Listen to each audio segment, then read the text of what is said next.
All right, good evening, everybody. Welcome this evening to the April 1st, 2026 Town of Londonderry Planning Board meeting. If we could all rise for the Pledge of Allegiance. Tell me. Of the United States of America and to the republic for which it stands, one nation, under God, indivisible, with liberty and justice for all. Thank you. Okay, just some, before we get into administrative board work, just some housekeeping items here. The Woodmont PUD annual update, which is under other business, will kick us off this evening. And then we'll officially kind of bring this, Kelly, I'm sorry, we do need to do this continuance on. Mr. Chair, would you do, Arthur. Yep, so, I'm going to appoint Jake. Jason to vote for Jake. I will appoint Jason Knights to take Jake Butler's spot. It gives us 7 voting members, Mr. Chair. And because it's April 1st, Jason is now the chair. Meeting adjourned. Okay.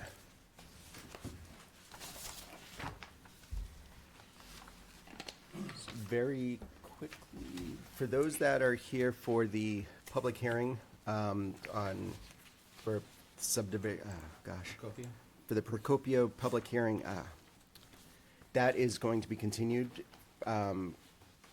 from this evening to next week. So we will be hearing that next on April 8th for both. All three. All three. Items A through C under old business. There we go. Thanks, Kelly. Sorry, I usually have this right in front of me. And we need to officially move that. Please. Yep. Could I get a motion to move? So moved. Second. All in favor of moving, for continuing the public hearing for the, Procopio. I'm just going to read all three.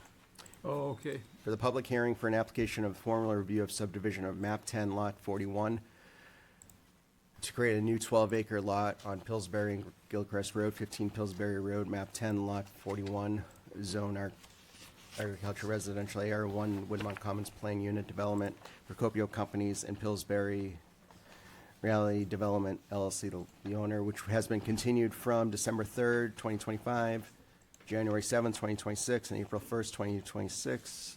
And then, again, the applicant has requested a continuance to April 8th. And that is for all three under old business. And I have a motion and a second. All in favor with roll call vote, starting with Ann. Ann Champa, aye. Giovanni Barani, aye. Tony D. I.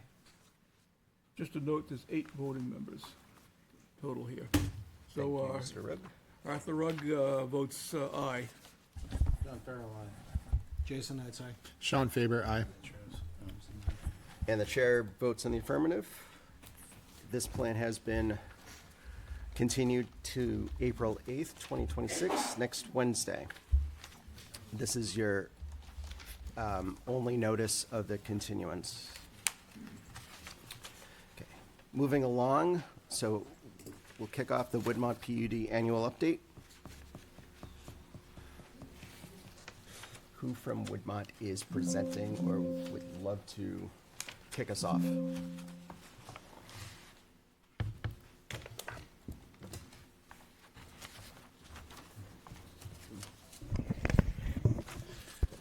Thank you, Mr. Chair.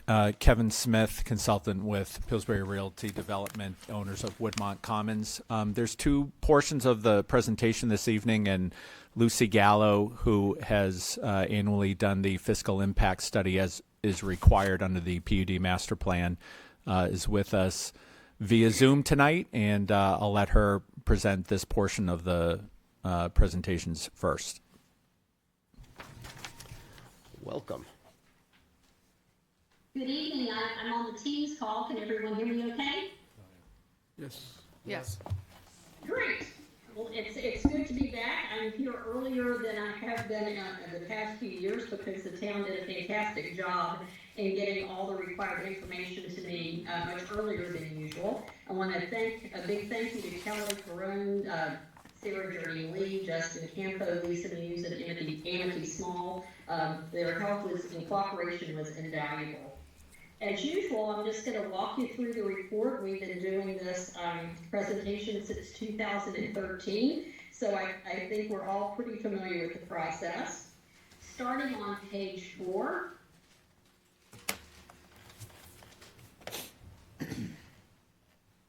If you can advance that to page 4, that would be great. I just wanted to remind everyone towards the bottom of the page that the fiscal matters of the Woodmont Commons development agreement outlines the requirements of the annual fiscal update. So we have been consistently applying those standards since the fiscal update requirement began back in 2013. Moving on to page 5.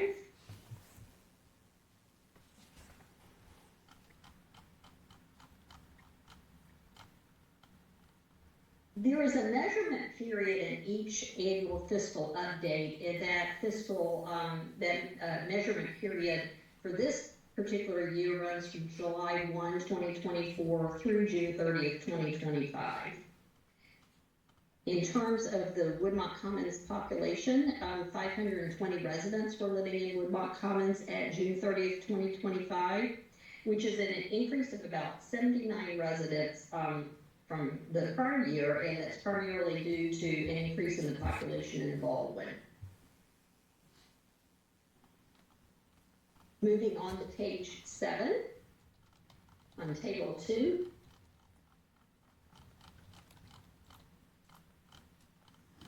It's very exciting to, over the years, to see the build out of Woodmont Commons as it becomes a true live, work, play community. On deck for 2026 are Dairy Medical Center and the Woodmont Wood Partners apartments. Those are the Alta Oak and Pines apartments. So they weren't included in this particular fiscal update because they were not placed in service prior to June 30th, 2025. But you'll see the effects of those in the next year's fiscal update. So for this report, there were 227 employees at businesses located in Woodmont Commons. Towards the bottom of that page, you'll see a new disclosure. In August 2025, the Londonderry Town Council voted to provide a tax exemption for part of the Baldwin senior living property. So essentially, the value was lowered from $60 million at the assessment period April 1, 2024 to $5 million at the assessment period April 1, 2025. The effect of that tax exemption wasn't felt in the June 30th, 2025 report, so you won't see it here, but the effect will filter through the June 30th, 2026 report next year. Kind of the good news, even though that was a drop in taxable value, the Dairy Medical Center and the 264 Wood Partners apartments coming on help offset that decline in tax value, so that timing worked out great. And I'll show you on page 8 what I'm talking about. So if you'll notice on table 3, in that column that says tax fiscal year revenue, the 2026. So you'll see that 196 million, that amount includes the impact of the loss in value from the Baldwin, but the pickup in value of the Alta Oak and Pine apartments, and what portion of the Dairy 2 Medical Center. So although we had the values included in full of the Baldwin for the 2025 report, we still are projecting an increase in value for the 2026 report due to the overall growth that's happening in the project. On page 9, in table 4, really the crux of this report, I think that's probably most sensitive to the town and the citizens is making sure that we do a thorough job of analyzing potential new costs that the town is experiencing, both operating costs and capital costs. So every year that's a really a joint effort with town staff as well as school district staff to make sure that we capture any expenses that may be assignable to Woodmont Commons or an out proportion there according to the development agreement. In this particular year, the town added 4 additional firefighters due to overall growth. So in Table 5, we've allocated the cost related to those firefighters to Woodmont Commons, and that's about $7,000. And then on page 10, ever since the Central Fire Station was placed into service, we have allocated a portion of the debt service related to the Central Fire Station debt service, and that's about $10,000. So under Table 7, you'll see that total operating costs of the town that have been affected by the Woodmont Commons growth in both the residential and commercial portions, we're allocating about $17,000 annually. And again, we look at that every year. On page 11, under Table 8, Table 8 really tells the story of Woodmont Commons from the inception. You can see back in 2014, the annual net revenues that the project was producing for the town were about $158,000 annually. The net values have grown to $750,000 annually, effective with the 6/30/2025 update. And cumulatively, the project's produced $4.3 million in net revenues for the town. And right under that table, you'll notice the conclusion that based on this analysis, no amounts are due the town under the terms of the development agreement. And right there on the Londonderry School District, this year there were 20 public school children living in Woodmont Commons. There were 18 last year. We may see a pickup in the report next year as we add those Alta open kinds of apartments in there are public school children living there, so we may have a bit of a jump in public school children next year. And then on page 9, on the next page, on Table 9, on the next page, the annual tax revenues to the school district are $1.8 million, and cumulatively, Woodmont Commons has generated $9.6 million for the school district.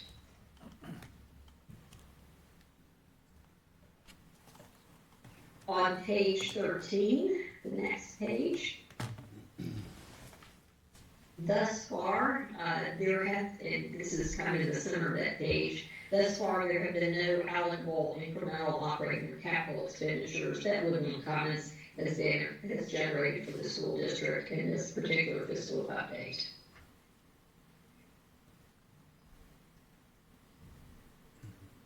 And if you want to scroll forward to take a look at Appendix Tables 1 and 2, I think it's always helpful if you want to understand the detailed components of what's happening with the tax base for Woodmont Commons. This is a list of all the parcels and their assessed values. This Appendix Table 1 are the assessed values that generated property taxes for June 30th, 2025, which is the report we're looking at right now. And then Appendix Table 2 represents the assessed values that will generate property taxes that will be recognized in next year's report. So this is both exciting to watch the growth of Woodmont Commons and the tax dollars and tax values that it's generating for the community, and to track that every year since 2013 has really been a pleasure for me. So I'm proud to be a part of the working with the town on this project. I hope I didn't go too fast. I'm used to being last on the agenda, not first. I always try to speed through when I'm last, and it's a late agenda item. So if you have any questions, I'll be happy to answer them for you. Thank you very much. The board have any questions, comments on the fiscal report? Yes, go ahead, Ann. And Ann, if you could just speak into the mic. Okay, I was just gonna ask Kevin if I could get a hard copy of it. It was hard for me to understand with my hearing aids. Sure. Thanks. Any other questions about the fiscal impact? No, it's good to see that the plan worked. And, you know, what the town put in place to make sure that the taxes were being paid by the development and not by the residents, looks like it continues to work in that direction. So that's good. Each year's been good, and I think we're used to it, what to look for anyway. This fiscal report is available on our website currently, as you know, as part of this evening's agenda, as well as. It will be uploaded to the Woodmont page. Excellent. After this meeting. Good. All right. Any other questions, comments? Thanks to Lucy and her hard work. We're good with Lucy? Lucy, Thank you very we're much. good. Look forward to seeing you next year. Take care. Thank you. Thanks, Lucy. All right. Kevin. Yeah. You're up. Thank you. Just going to have Kelly load the PowerPoint. Mr. Chair, once again, my name is Kevin Smith. I'm a consultant with the Woodmont Project. Also here this evening with me is Ari Pollock, no doubt a familiar face to most of you. Ari is the attorney on the Woodmont development and has been since its inception. I'm just going to briefly run through this PowerPoint this evening just to give you an update of where we're at and what's in the pipeline. So new for this last year, the Wood Partners Oak and Pine 264 multifamily units came online in late summer. I believe they received their last CO, certificate of occupancies, in late fall. And they are doing very well thus far with their lease-up rates.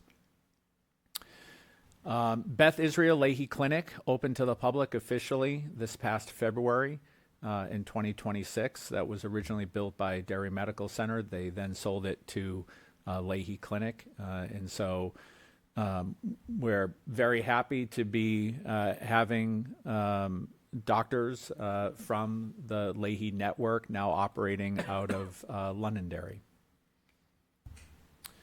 Exit 4A, Phase 2 work started in the fall of 2025. As you're all aware, Phase 1 of Old Rum Trail in the interchange was completed last year, and so Phase 2 now is underway in the town of Derry, and that also includes the infamous tunnel of the rail trail that finally was worked out between the rail trail folks and the state of New Hampshire. And lastly, construction has commenced on the Pillsbury Road pump station on the north side of Pillsbury Road. Just some pictures there. There's the Oak and Pine. There's the Leahy Clinic. That is Phase 2 of the construction at 4A. And that is where the Pillsbury Road pump station will be located. I've seen lots of online posts about people wondering what is going on there, despite there having been a lot of notices and signs talking about what that is. So just reiterating one more time, that is a pump station for sewer that will service a lot of the Woodmont Commons development on the west side, but also some portions outside of Woodmont as well at a future date. What is in the pipeline? And I want to just preface this before I get to it to say that it has been my experience both working on the municipal side and working on the development side now that you really can't count on anything until there's a certificate of occupancy. The development process is a long, winding, complicated road that can often take many years, beginning when a developer or a user looks at a piece of land to getting to a letter of intent, an LOI with the seller, and then getting to a purchase and sales agreement with the seller, and then going through their due diligence phase. And then if they make it through that, they go into design review with the municipality. And then after design review, they go to the planning board. If they're able to receive a conditional approval from the planning board, they still have to meet all of those conditions in order to get to signed plans. Once they get to signed plans, they have a pre-con meeting. Then construction can begin. And then after construction is complete, can they get their CO? And I have literally seen development stall at every single one of those phases along the way, to include starting construction and not completing it, which is why the town makes developers take out construction bonds in case they don't complete projects. So I preface that with saying what's in the pipeline. These are all in various stages within that process, but none of them have, obviously, their certificate of occupancy at this point. So on the west side, currently under planning board review, is the Procopio project, which was mentioned earlier, which is proposing 310 a village on the north side of Pillsbury Road. Signed purchase and sales agreements we have for 200 plus residential units and 15,000 square feet of retail along Main Street on blocks what we call 4 and 6. That's across the street from where the 30 Main Street building currently exists.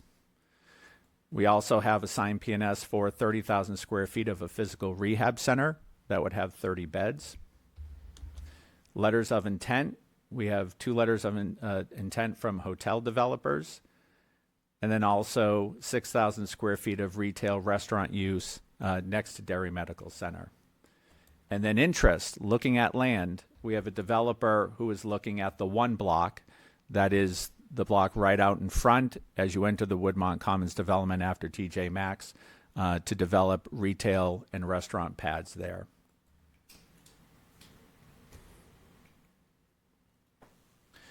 On the east side, the 4A side, south of Old Rum Trail, the planning board conditionally approved 750,000 square feet of industrial use there. Right now, there have been negotiations with a high-tech manufacturing company for 400 jobs and 350,000 square feet of high-tech manufacturing, and then also a 200,000 square foot warehouse storage facility. As far as in the LOI phase or the PNS phase, north of Old Rum Trail, we're in talks with 2 major retail users, as well as an outfit looking to do 350 units of multifamily residential. All of this density that you're seeing on both the east side and west side is in compliance with the Pillsbury PUD. Nothing more, nothing, well, it is less, but it's not more than what the PUD has allowed. So all of this you are seeing here is within the density limits of the Woodmont Commons PUD. So how much density remains? On the west side, that's the west side of I-93, used and planned right now are 917 units. That's 30 Main that's already built, the Oak and Pine that's already built, Gilcrest Road, and then Procopio, which has not been approved yet, but I've included in that number because it's under review. And then also I added in there that Main Street developer, which is an additional 228 units. That gets you to 917. As far as commercial space remaining, there's commercial space that's been used already, 620, little over 621,000 square feet. That includes Derry Medical Center 1, Leahy Clinic, the Baldwin, 603 Brewery, 30 Main Street, the retail space, and then again I added in the physical rehab center as well as the Main Street developer. And then there's also been 26,000 square feet of assisted living space used from the Baldwin. So what's remaining on the west side? 163 units of residential.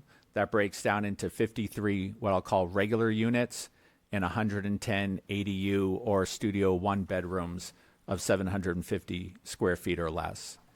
Almost 365,000 square feet of commercial office space remains, as well as 54,000 square feet of assisted living, though it's doubtful that would be used unless it was used by the Baldwin, as they have a restriction on it, and then 150 hotel rooms. And I highlighted the areas here of where that remaining space remains. And as you can tell from those previous numbers, the bulk of this will be commercial, retail, restaurant use, because most of the housing has been said for at this point as far as what's in the pipeline. The 6.8 acres that you see there, that is where the Main Street developer would be building there. The only areas that are not highlighted on here that I would draw your attention to is there are still 38 acres up on Hovey Road, on the other side of Hovey Road from where Procopio is proposing their development. There's an acre of land right next to 603 Brewery, and there's the 2.5 acres behind where Leahy Clinic has built, and that is where the proposed physical rehab facility is being proposed. How much density on the east side remains? So planned and used, again, conditionally approved is 750,000 square feet of industrial. So remaining options, and I put options because you couldn't fit all of this into that area, are 350 units of residential, 200 hotel rooms, 700,000 square feet of commercial office, and 420,000 square feet of institutional use, hospital, assisted living, et cetera. And again, this is looking at the 4A side. You have to the south of Old Rum Trail, 750,000 square feet of industrial, and then you have approximately 92 acres to the north that's unsaid for right now. Now for the big announcement of the night. You may have heard recently that the Kraft family has announced the location of the new stadium for the New England Revolution at 4A, right on the corner. What? Huge news. Now, Well, so that goes against every policy and procedure that we have in this town. well, and Jeff, I'm going to tell you that What date it is? I know. if you haven't figured out by now, it is April 1st, also commonly known as April Fool's Day. This is not happening. Don't worry, it's not happening. I'm sure it will not stop an anonymous poster on Facebook tomorrow, but I can guarantee you this is definitely not happening. Yeah, I just got a text. It's out there. Never fails. It's out there.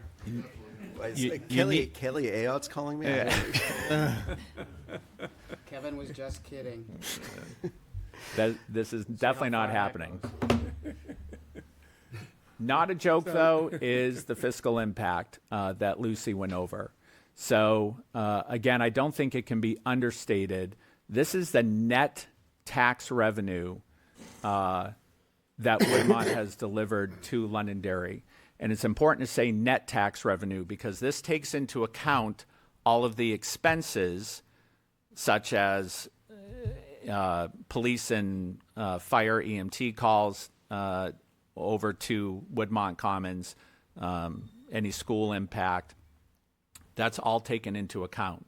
That in 2025, a little over $2.5 million in net tax revenue came out of Woodmont. And overall, since its inception, it's been over close to $16 million in net tax revenue. Those are not small numbers. And as Mr. Farrell pointed out, this was by design of what the fiscal impact agreement was supposed to do. And that ends the presentation. Thank you, Kevin. Much appreciated. The board have any questions? Jason? Hey, Kevin. I think it's funny you put the revolution up there because it seems like that's the only real estate quest that's gone on longer than Woodmont at this point. So, it's been 13 years. You know, every year it seems like you come up here, and for a while it was Pillsbury, and I noticed then they decided to stop coming. People are tired of hearing we're getting interest. You know, like we're this close. You know, seems like the only thing, you know, as you and I talk about every year, only thing getting built over there is residential and doctor's offices. And now the P&S is a rehab center, which is another doctor's office, along with other residential.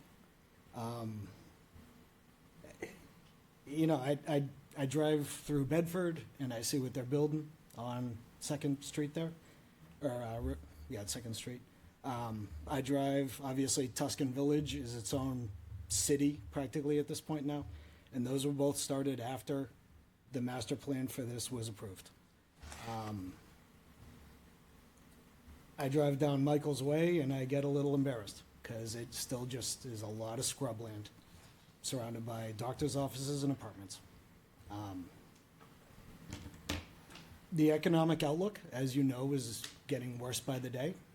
And I can't help but feel like we've missed the window on this, and that a lot of this interest and purchase and sales is going to go away, and eventually, you know, one of these years you guys are going to come and say, well, the only thing we can do is residential. It's frustrating. I hear it all the time from anyone who finds out that I'm on the planning board. What is happening over there? And I wish we could tell them it's something other than apartments and doctor's offices. I don't know why we can't at least do something there. Like, why can't there be a farmer's market or a Christmas market or something like use the land? Like, rather than just have giant piles, turn those into sledding hills. You know, like do something to make the land. Yeah, there's a tax that it's tax positive, and that's great to hear. But people did not get excited about, oh, I can't wait to get, you know, $2.5 million in net tax revenue. People get excited because you sold us on this awesome development, not you, but the people you work for who are paying you to be here to take their bullets, sold us on this great development in North Carolina. It's going to be just like that. And here we are 13 years later, and we're still hearing, no, it's really, one of these days, it's going to be just like that. And every year it gets a little farther away. So it's depressing. This is probably the most depressing meeting we have every year, because it feels like it's the same PowerPoint presentation every year. And it's unfortunate, you know, and I wish they were here, but they're smart business people who have decided to let somebody else take the slings and arrows. So, yeah, hopefully one of these years is actually something to report on. So, thank you. Kevin, could you talk about the overall economics of the project? And you're a smart guy. You see what the public says and such, but what, like, I definitely want to look for solutions and, you know, find the win-win for everyone involved. What are the economic drivers? Why is Londonderry just not, I guess, and I'm not saying that I believe this, why isn't it desirable? Why isn't that land desirable? It's in the middle of, you know, 2 highway exits right off 93. You know, part of me, you know, the business part of me says, well, you have to put the people, you have to build the infrastructure for the people so you can attract the retail. But then the other kind of concept, and, you know, a counterpoint argument that I sometimes get is, well, we have 27,000 people in here already. Isn't that enough for a pizza place? Right. I don't know. So I'm trying, you know, I've been, you know, researching that. I'm trying to just understand, you know, what is less desirable about Londonderry and this location, and why hasn't there been more retail establishments or stuff like that? Yeah, so a lot of good questions there, and Jason, as you know, I share your frustrations on the speed at which it's developed out.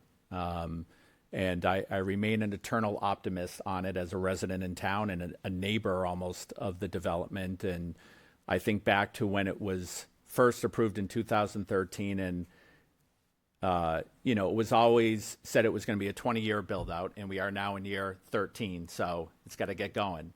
I share the similar frustrations with that, and it hasn't been for lack of trying. I know. We've have met with so many different potential retail restaurant users over the years.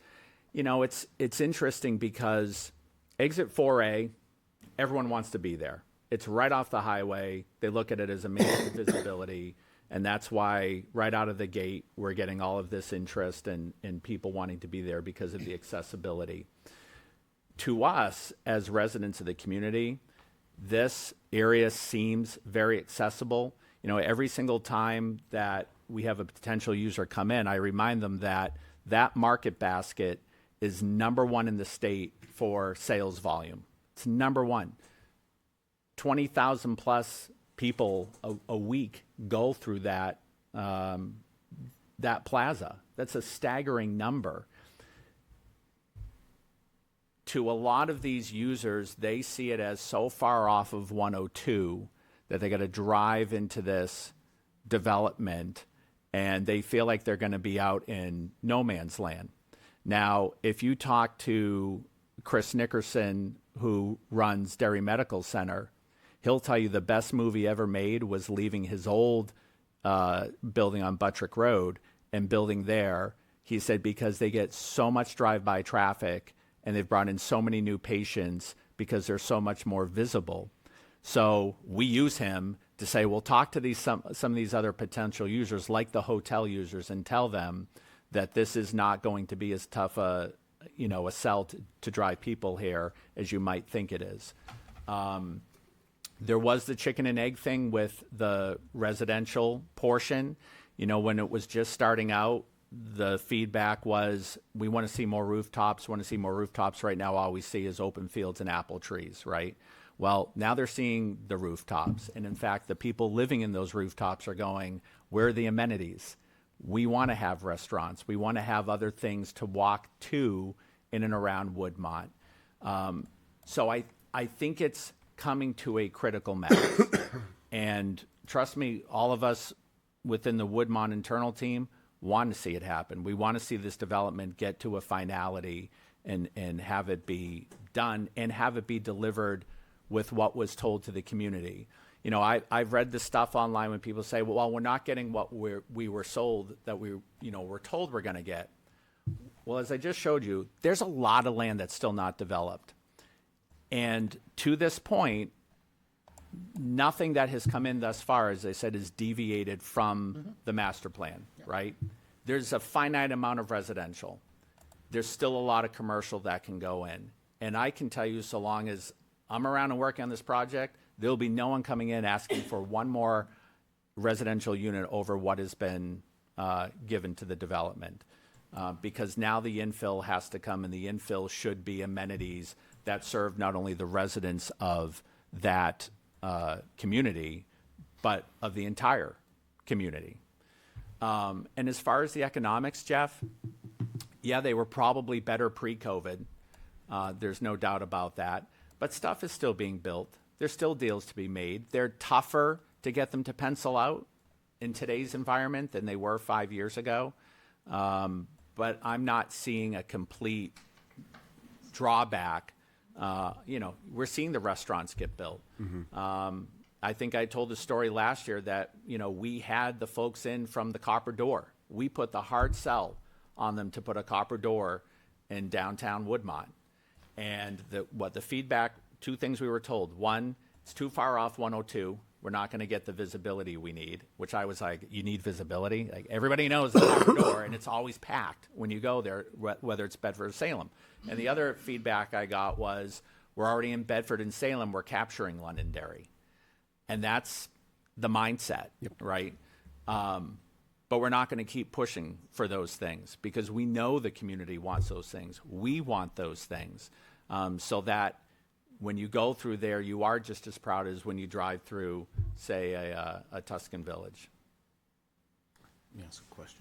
Yeah, go ahead, John. So, Tuscan Village had full water and sewer when it started. Right.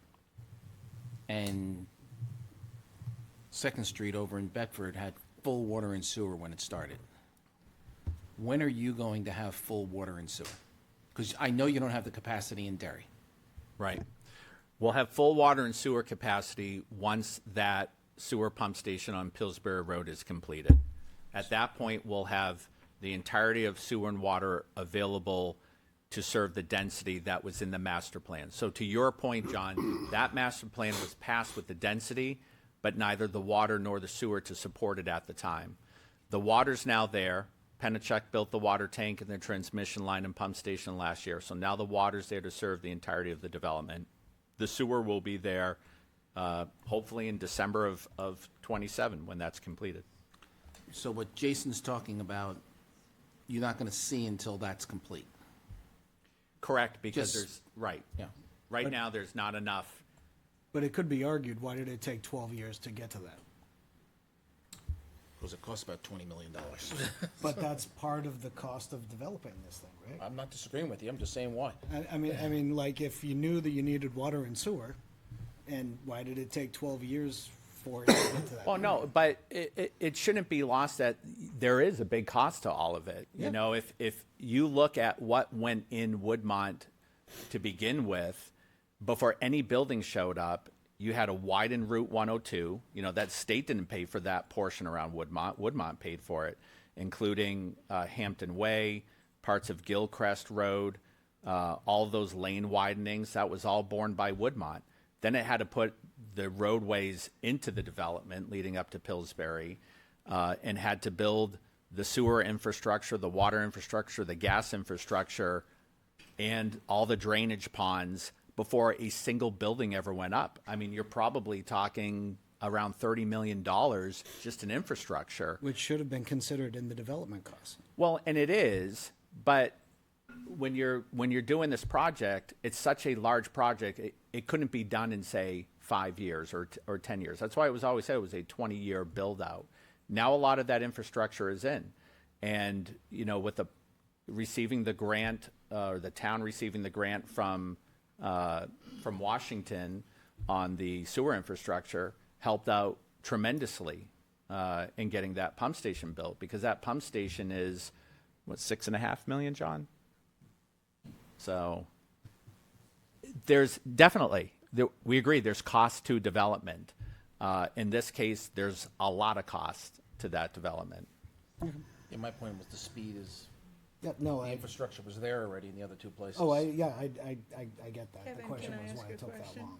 I get it. I That understand. sewer infrastructure, the sewer line you're talking, you said there'd be another user when you were speaking earlier of Say the that sewer line, the sewer line.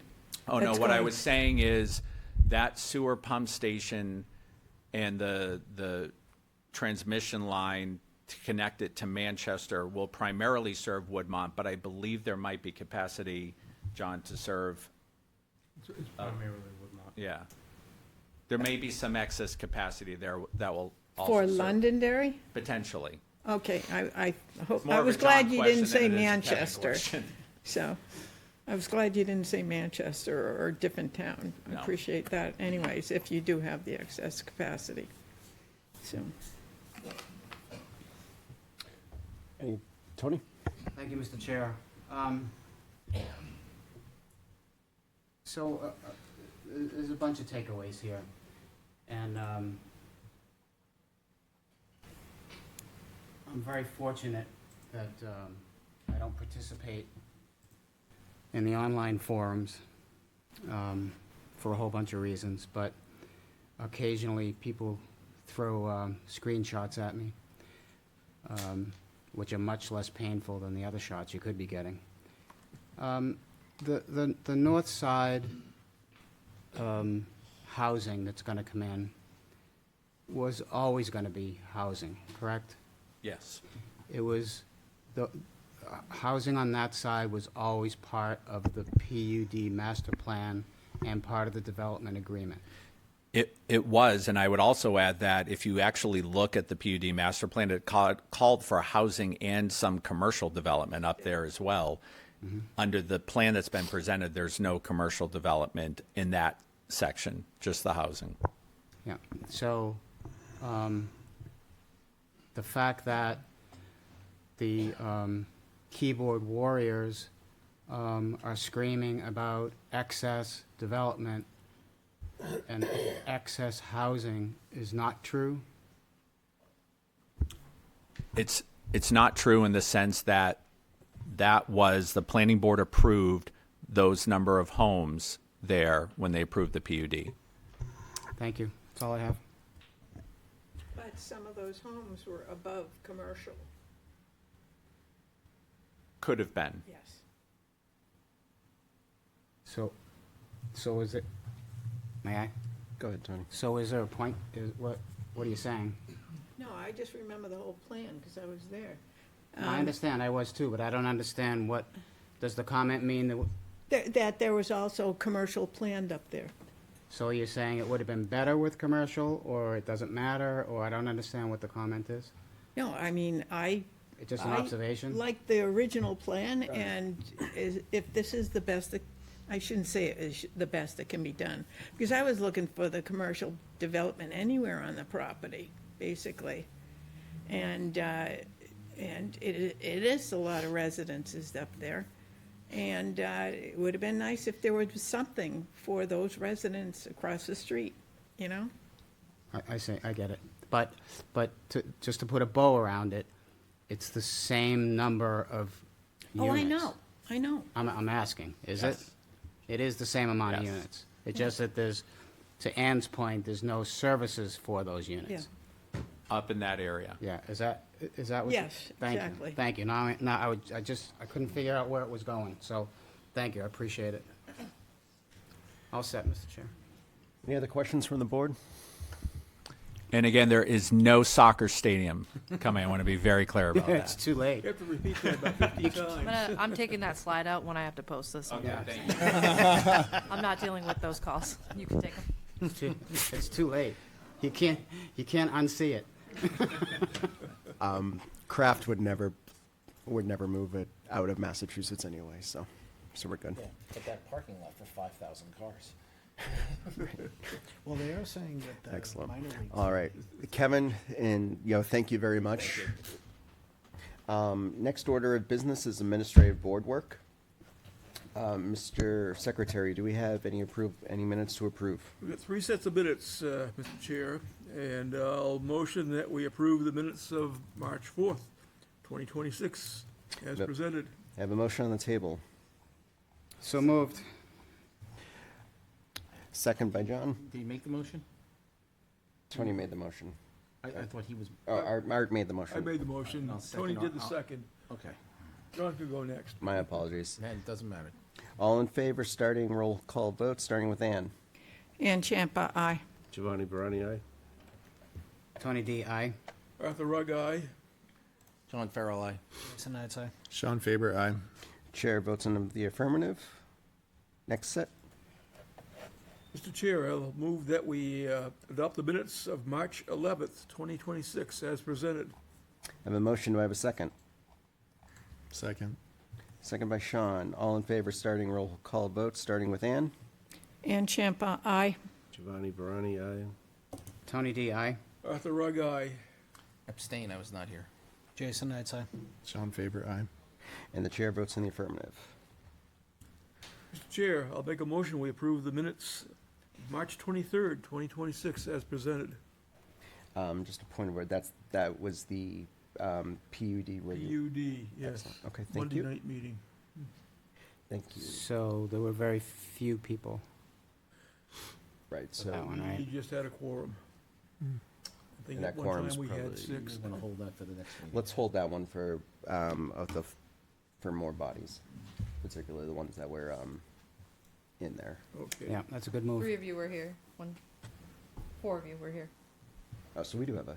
Yeah. We can. No, let's entertain that. Okay, Okay, I'll go ahead with the motion, Voting Mr. members' Chair. name, yeah. I'll second it. Okay. All right. Better vote? All in favor, roll call vote, starting with Ann, please. Ann Champa, aye. Giovanni Barani, abstain. Tony D, aye. Arthur Rugg, aye. John Farrell abstain. Jason Knights abstain. Sean Faber, aye. And the chair abstains. So we have 4-0. 4-0, 4 abstentions. All right. Moving on to regional impact determinations. I don't believe we have any. Kristen, Kelly? Correct. Excellent. Discussions with town staff. We have an extension request for Vista East-West site plan, moving that to October 10th, 2026. So moved, Mr. Chair. Second. Motion and second. Roll call vote, starting with Ann. Ann Champa, aye. Giovanni Barani, aye. Tony D, aye. Arthur Rugg, aye. John Farrell, aye. Jason Knights, aye. Sean Faber, aye. And the chair votes in the affirmative. We have another extension request for 5 Ricker Ave site plan, moving that to July 28th, 2026. Town have any comments on that extension? Seeing none, I'll entertain a motion to move that. Okay, I'll move that, Mr. Chair. Second. We have a motion and a second. All in favor, starting with Ann, please. Ann Champa, aye. Giovanni Barani, aye. Tony D, aye. Arthur Rugg, aye. John Farrell, aye. Jason Knights, aye. Sean Faber, aye. And the chair votes in the affirmative. Okay. Moving on to, I would also like to just move another agenda item. The non-binding review and discussion will be conducted in accordance with RSA 674-54 regarding the proposed governmental land use project. I'd like to move that one up. Does anyone have any objections on the board? That is the SAU building project that, as part of federal regulations, that one will be, that is required as a courtesy to come forward to our board.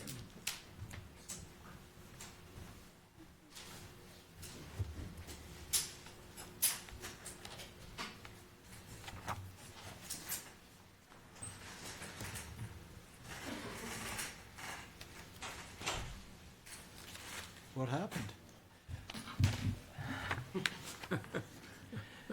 And no, I'm not going for the sympathy vote tonight. You're awful This young to was be an using a actual knee walker. surgery. It was last Wednesday, so we're in recovery mode, but excited to be here nonetheless. Just move carefully. Just a warning to any consultant that works for me. My name is James Danis. I'm the So Deputy before Director we of Public actually, Works. I'm sorry, I'm just going to read this case into the Okay. record. Again, non-binding, I started to, but then I was basically explaining what I was doing, but I haven't officially read into the record, so apologies.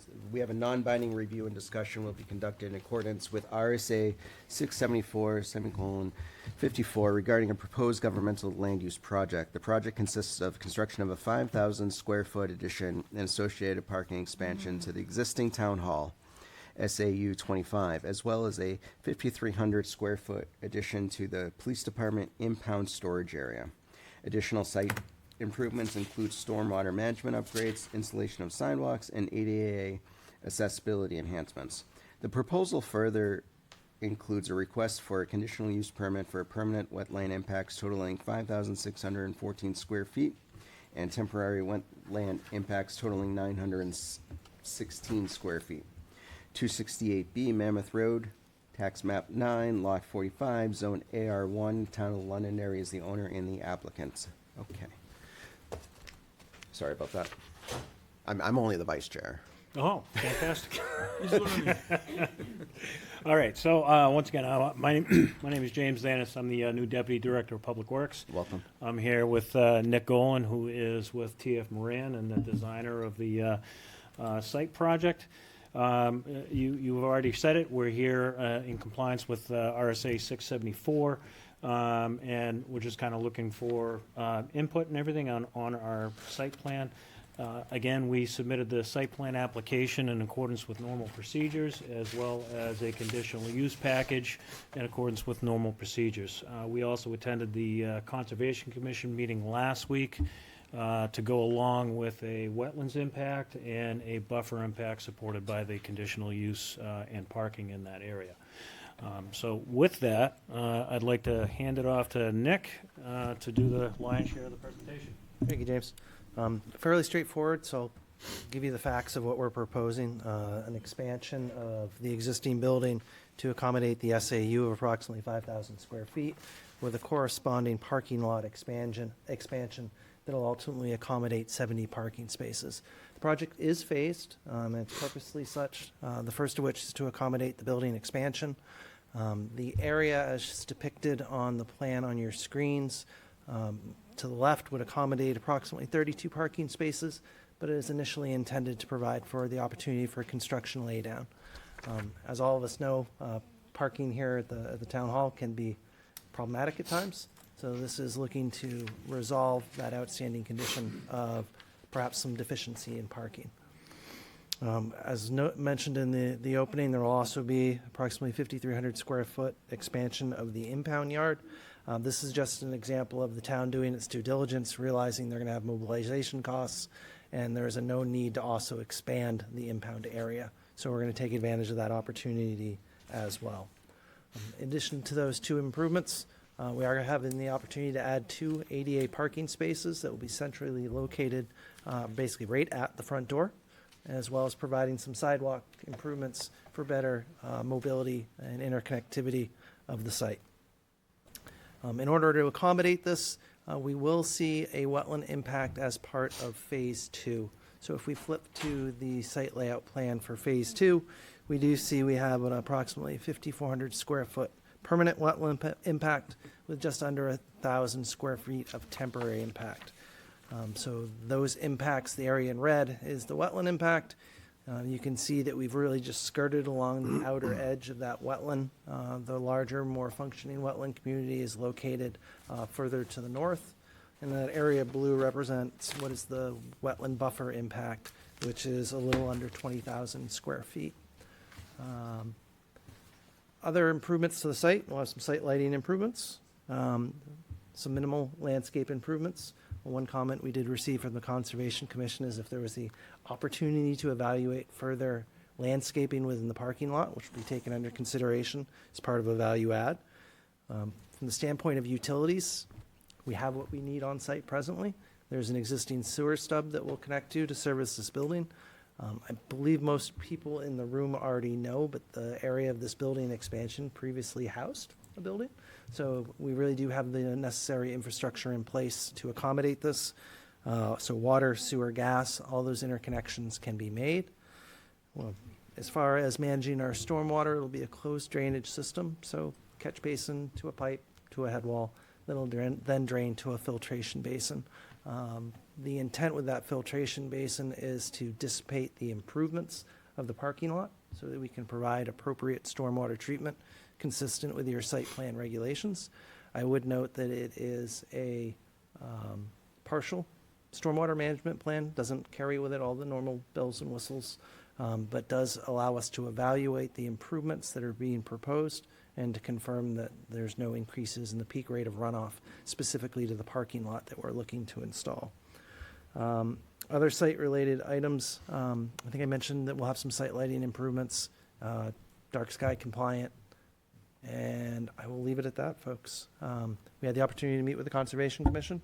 They provided us their feedback, which we'll look to integrate to the extent practical, and we're looking to do the same this evening. So if there's comments, questions, or otherwise, James and I are happy to answer. Yeah, we also ran it through staff. John gave us a handful of comments that, he ran us through the regular gauntlet of questions that everybody else would have. So I got a few things to address, and we'll get those taken care of on top of the concerns that the Concom had to the project as well. That concludes your presentation? Yes, sir. Before we go to the board, any staff input? Kelly? Mr. Chairman, members of the board, I believe you have my memo dated the 1st of April. My memo summarizes the results of my review of the plans in the drainage memo. And those comments included providing appropriate details, clarification and cleanup of the plans for proper construction of the improvements that are being proposed. In addition, there's to revise the drainage analysis to address existing and proposed development being proposed on the site. So that's my Reader's Digest version of my comments. And as James indicated, they're well aware of what the comments are. That's all I have. Just a reminder, this is a non-binding discussion, but the board should still provide the input as you see fit. I have nothing else. Thank you, Kelly. All right, board, if we could provide, again, as Kelly mentioned, it's non-binding.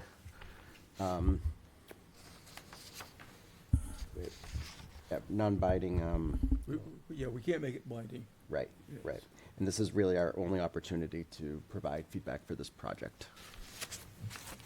So if we could, you definitely provide feedback on overall site layout, impacts and mitigation related to the conservation overlay district, and, any comments or input on phasing and functionality of the site improvements, and any coordination with existing municipal uses on the site. And Jeff, just to confirm for everyone here, there's not a public comment on this. Right, this is not a public hearing. Tony?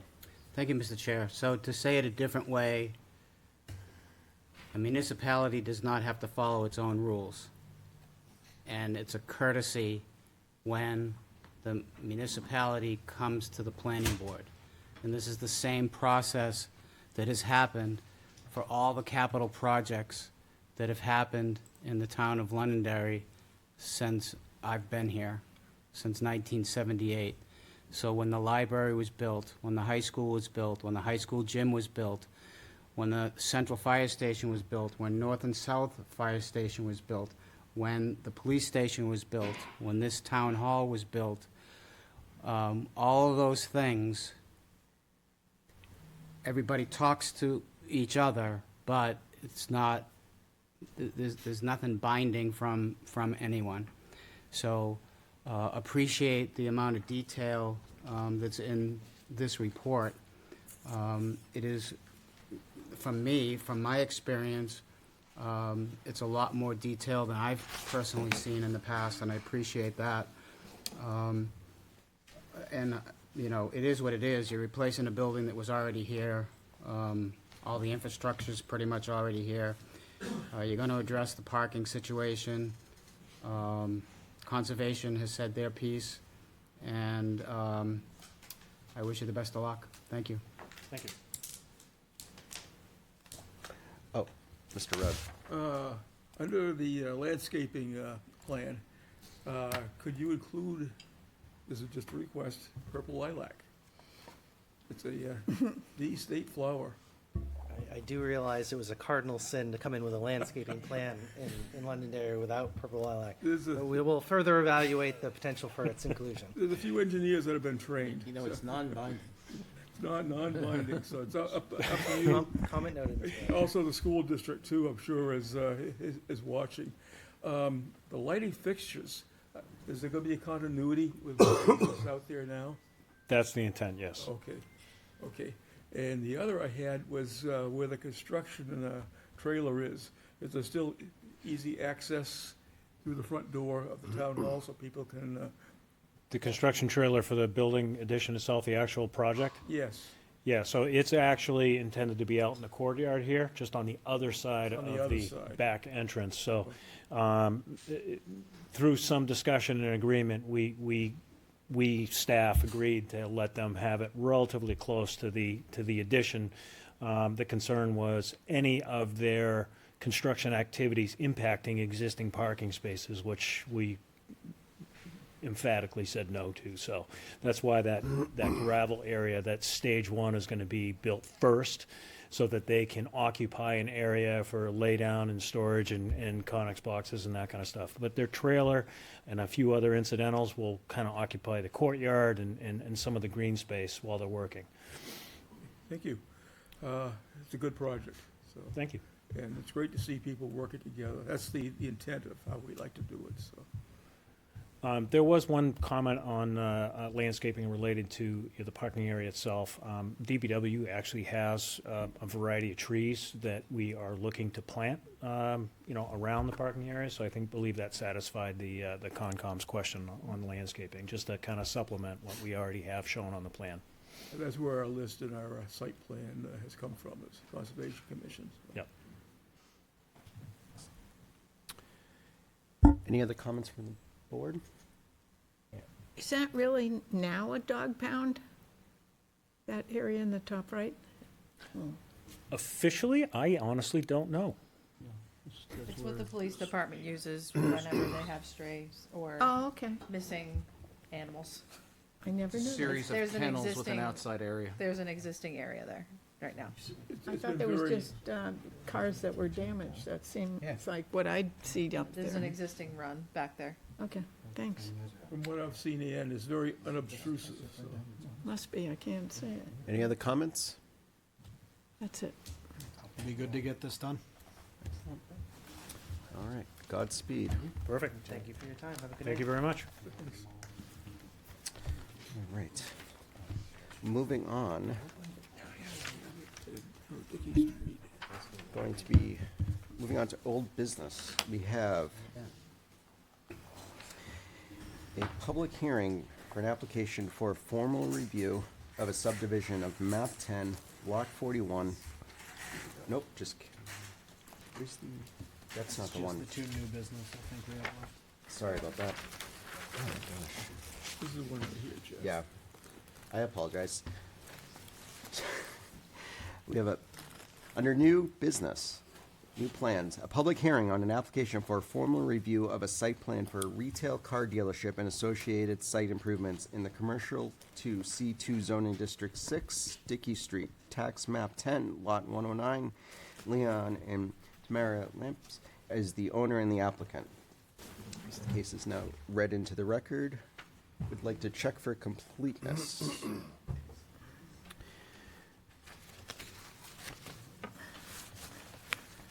Give me a second while we.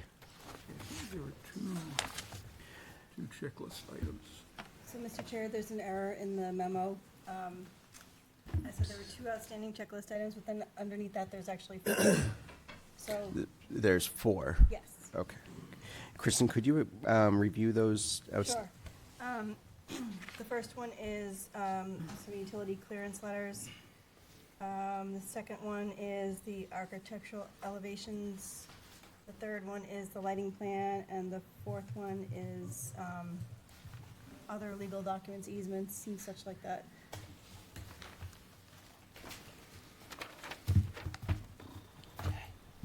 Okay, so I have utility lighting plan, easements. What was the third one? Architectural. And so clearance letters, architectural, lighting, and legal documents.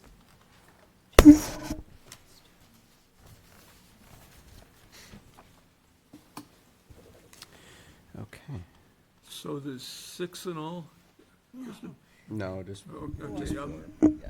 yeah, okay, just these 4.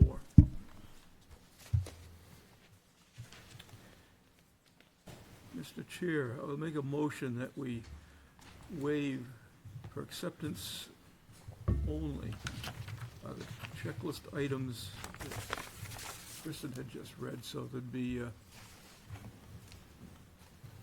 1, 2, 3, and 4 that are listed here on the staff memo of April 1st, 2026 from Kristen Farr. All right, I have a motion to waive those items for acceptance purposes only. Second. I have a second. All in favor of that motion, starting with Ann, please. Ann Champa, aye. Giovanni Barani, aye. Tony D, aye. Arthur Rugg, aye. John Farrell, aye. Jason Knights, aye. Sean Faber, aye. And the chair votes in the affirmative. Those have been waived for acceptance purposes only. Okay. With that done, we'll invite the applicants up to present, so welcome. Right, thank you. Good evening, Mr. Chair, members of the board. My name is Jason Hill with TF Moran. I'm here with the owners and applicants, Leo and Tamara Lampus. This is a site plan application for a property at 6 Dickey Street. If you have access to the Google map, if it's easy, you could load that. If everyone's familiar with the property, that's fine too, but this is an existing redevelopment project, even though there's no technical redevelopment criteria in Londonderry. The site's basically fully disturbed, occupied. It's shown here on, if there's an aerial map, Google map. There's an Friendly Reds. it's almost in Derry, just north of Broadway. This is a 0.4 acre site.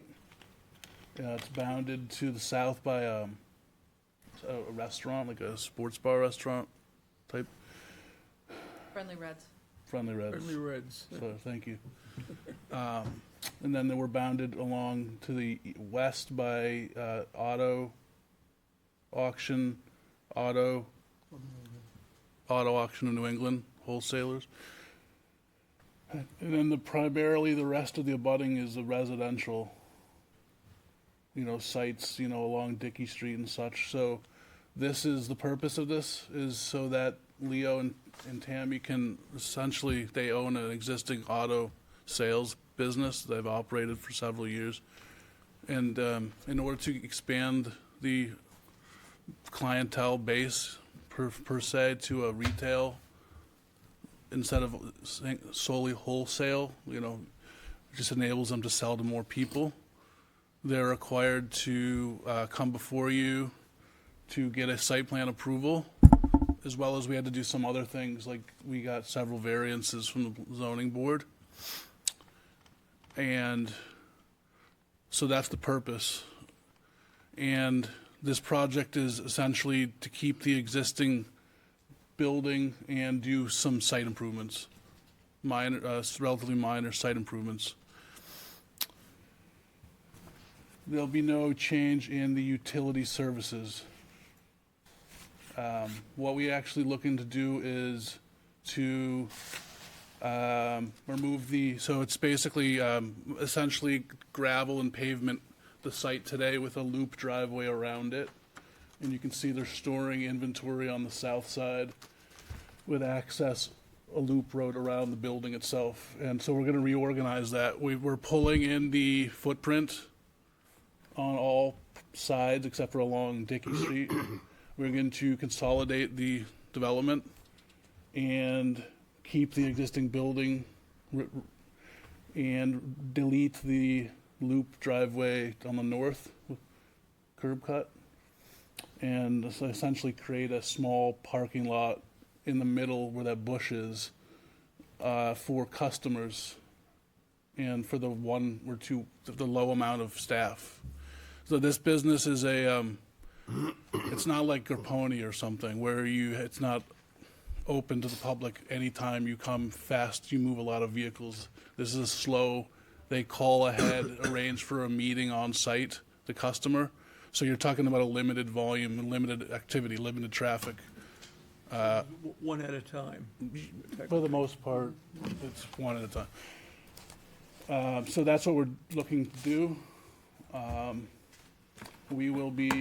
The plan here is the site plan showing the reconstructed, essentially on the left-hand side is the south. That'll be the display area and the inventory storage.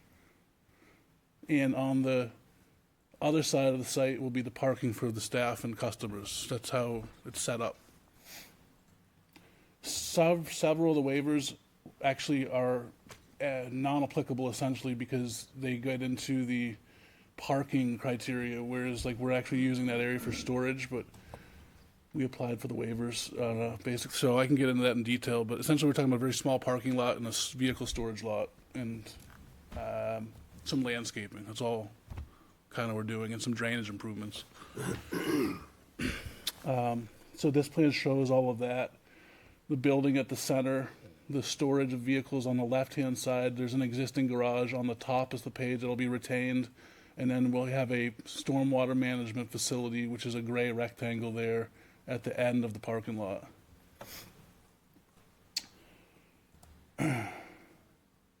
Could you just flip to the landscaping plan, please?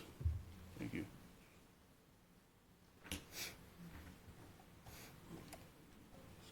Okay, here we go. Thank you. So we're proposing to dress this proposal will make the site look much better than, forgive me, it'll upgrade the appearance with regards to providing much more green space, street plantings, enhancements to the the interior landscaping. However, we've applied for some waivers. And again, pulling back the footprint of impervious, consolidating. So we actually have less impervious than what exists now as a result of the project. So the waivers, so that's the project. The lighting will be retained. There's just some existing lighting fixtures that are low voltage, functionally non-obtrusive, those would be retained. Like I said, the utilities will be retained because there's no new building loads or anything like that. So we're looking at that. So the waivers are several. I've submitted the paperwork. I can review them with you or just rely on so the waivers are for interior parking, landscaped areas, to allow less than the required amount of interior shade trees, curbing along, to omit curbing along the edge of pavement along the left-hand side of the plan where we're proposing on that left-handed strip in front of the display for the vehicles, so the storage. And to allow for less than the required perimeter shade trees for the total parking lot perimeter of 300 lineal feet. Architectural elevations to be rendered where we're not proposing any upgrades to the facade. The lighting, since we're proposing to retain the existing lighting, security lighting, if in fact, that'll be waived for the lighting plan. And then the utility clearance letters, I waived it, but it's almost an NA versus a waiver. So that would be the waivers. Jason, didn't you submit a second, another one this afternoon? Yeah, I did submit a waiver. I have a copy of it. It's for drainage criteria for a freeboard requirement the town has for freeboard, which is available head space for the 50-year storm. So there's criteria so I'm proposing a waiver for the freeboard for the pond for the drainage system. So that covers the waivers. Finally, I submitted and I'm not going to read it, but I'll refer by record to it, the performance standards memorandum, and I can go review those with you if you'd like. Please. But how this project, we demonstrated that we conform to the performance standards of section 5.16 of the zoning ordinance. And then basically the last thing is related to, we have some comments from the Stantec group I got dated today. Most of those, I've reviewed the comments. A lot of them are what you'd call, they're technical changes that we can make I don't expect the outcome of the model to change much, but we have to address those, and we intend on doing that. The main thing is related to the drainage system that we're proposing, which was, it's not the standard of the town, and it was observed by Stantec and others that it should be discussed with you guys to see if what you think about it. And so that is, we have designed this system, which is that rectangle. This site is unique. We have a unique site. It's limited by topography, meaning like vertical topo relief, which means which restricts the options that we have for drainage systems. We are, as I mentioned, reducing the impervious coverage in and of itself by approximately 10% by pulling the footprint back. So that deals a lot with the reduction in flow to the abutters, just that aspect of the project. But the treatment aspect is something that's different, which, you know, we're required to do that as well. And we've looked at scenarios. We've proposed this system which is appropriate for this site, which is restricted by, it's been controlled basically by the topography, having really no runoff anywhere directed at the abutters, very low runoff rates in general. We've tested the soils to find that the location of the practice has a rapid infiltration rate to receive runoff, and it's appropriate for infiltration practices based on that.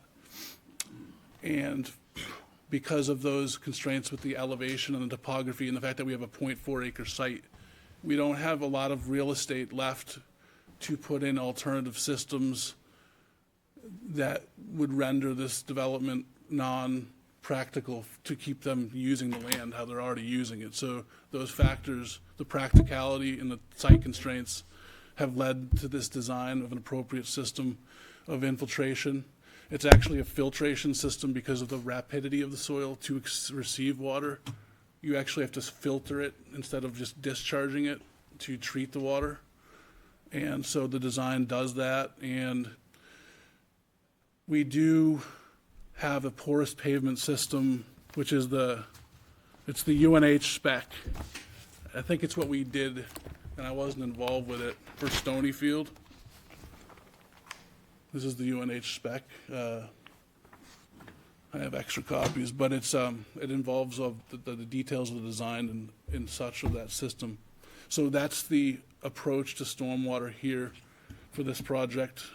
And we have, this system I've utilized on sites that have low traffic and not heavy truckloads and stuff like that. It's an appropriate site for the use. And we've done it on other projects in southern New Hampshire that have been built and been, existed for several years and are still performing. So this system does require some maintenance, like everything does.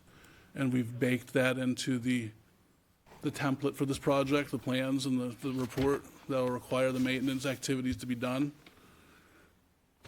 And the system's very efficient based on EPA testing that has been done and published for municipal MS4 permits, and specifically in New Hampshire and AOT and stuff. So I know the system performs good in removing the targeted pollutants of, nitrogen and phosphorus and others. But so I think it's appropriate for this project. So that is the system that was essentially looked to be discussed with you all tonight to get your buy-in or questions on or approach to how we can get this approved and move forward with the project. Excellent. Do you have anything else from a presentation standpoint before I go to staff?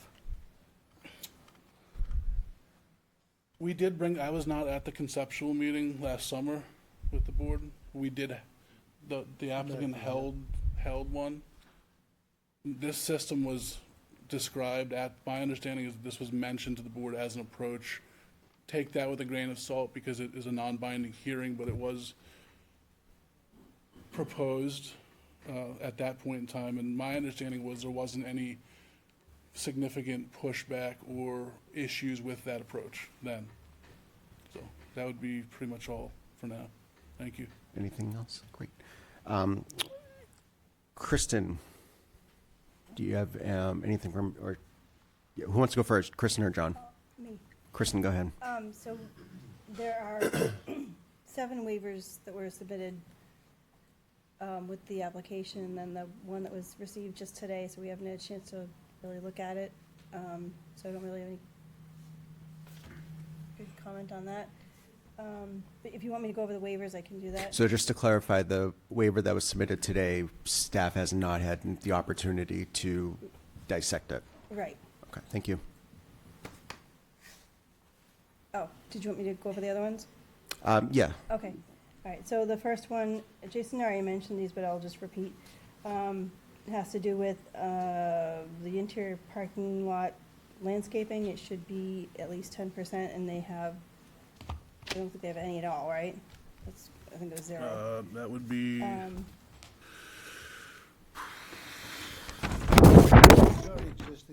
that's correct, 0% provided. 0 is proposed, yeah.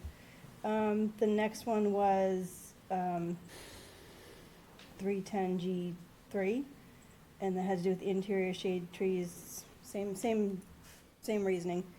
And the 310G4 has to do with the curbing along the edge of the pavement and the surrounding parking areas. They don't meet that minimum.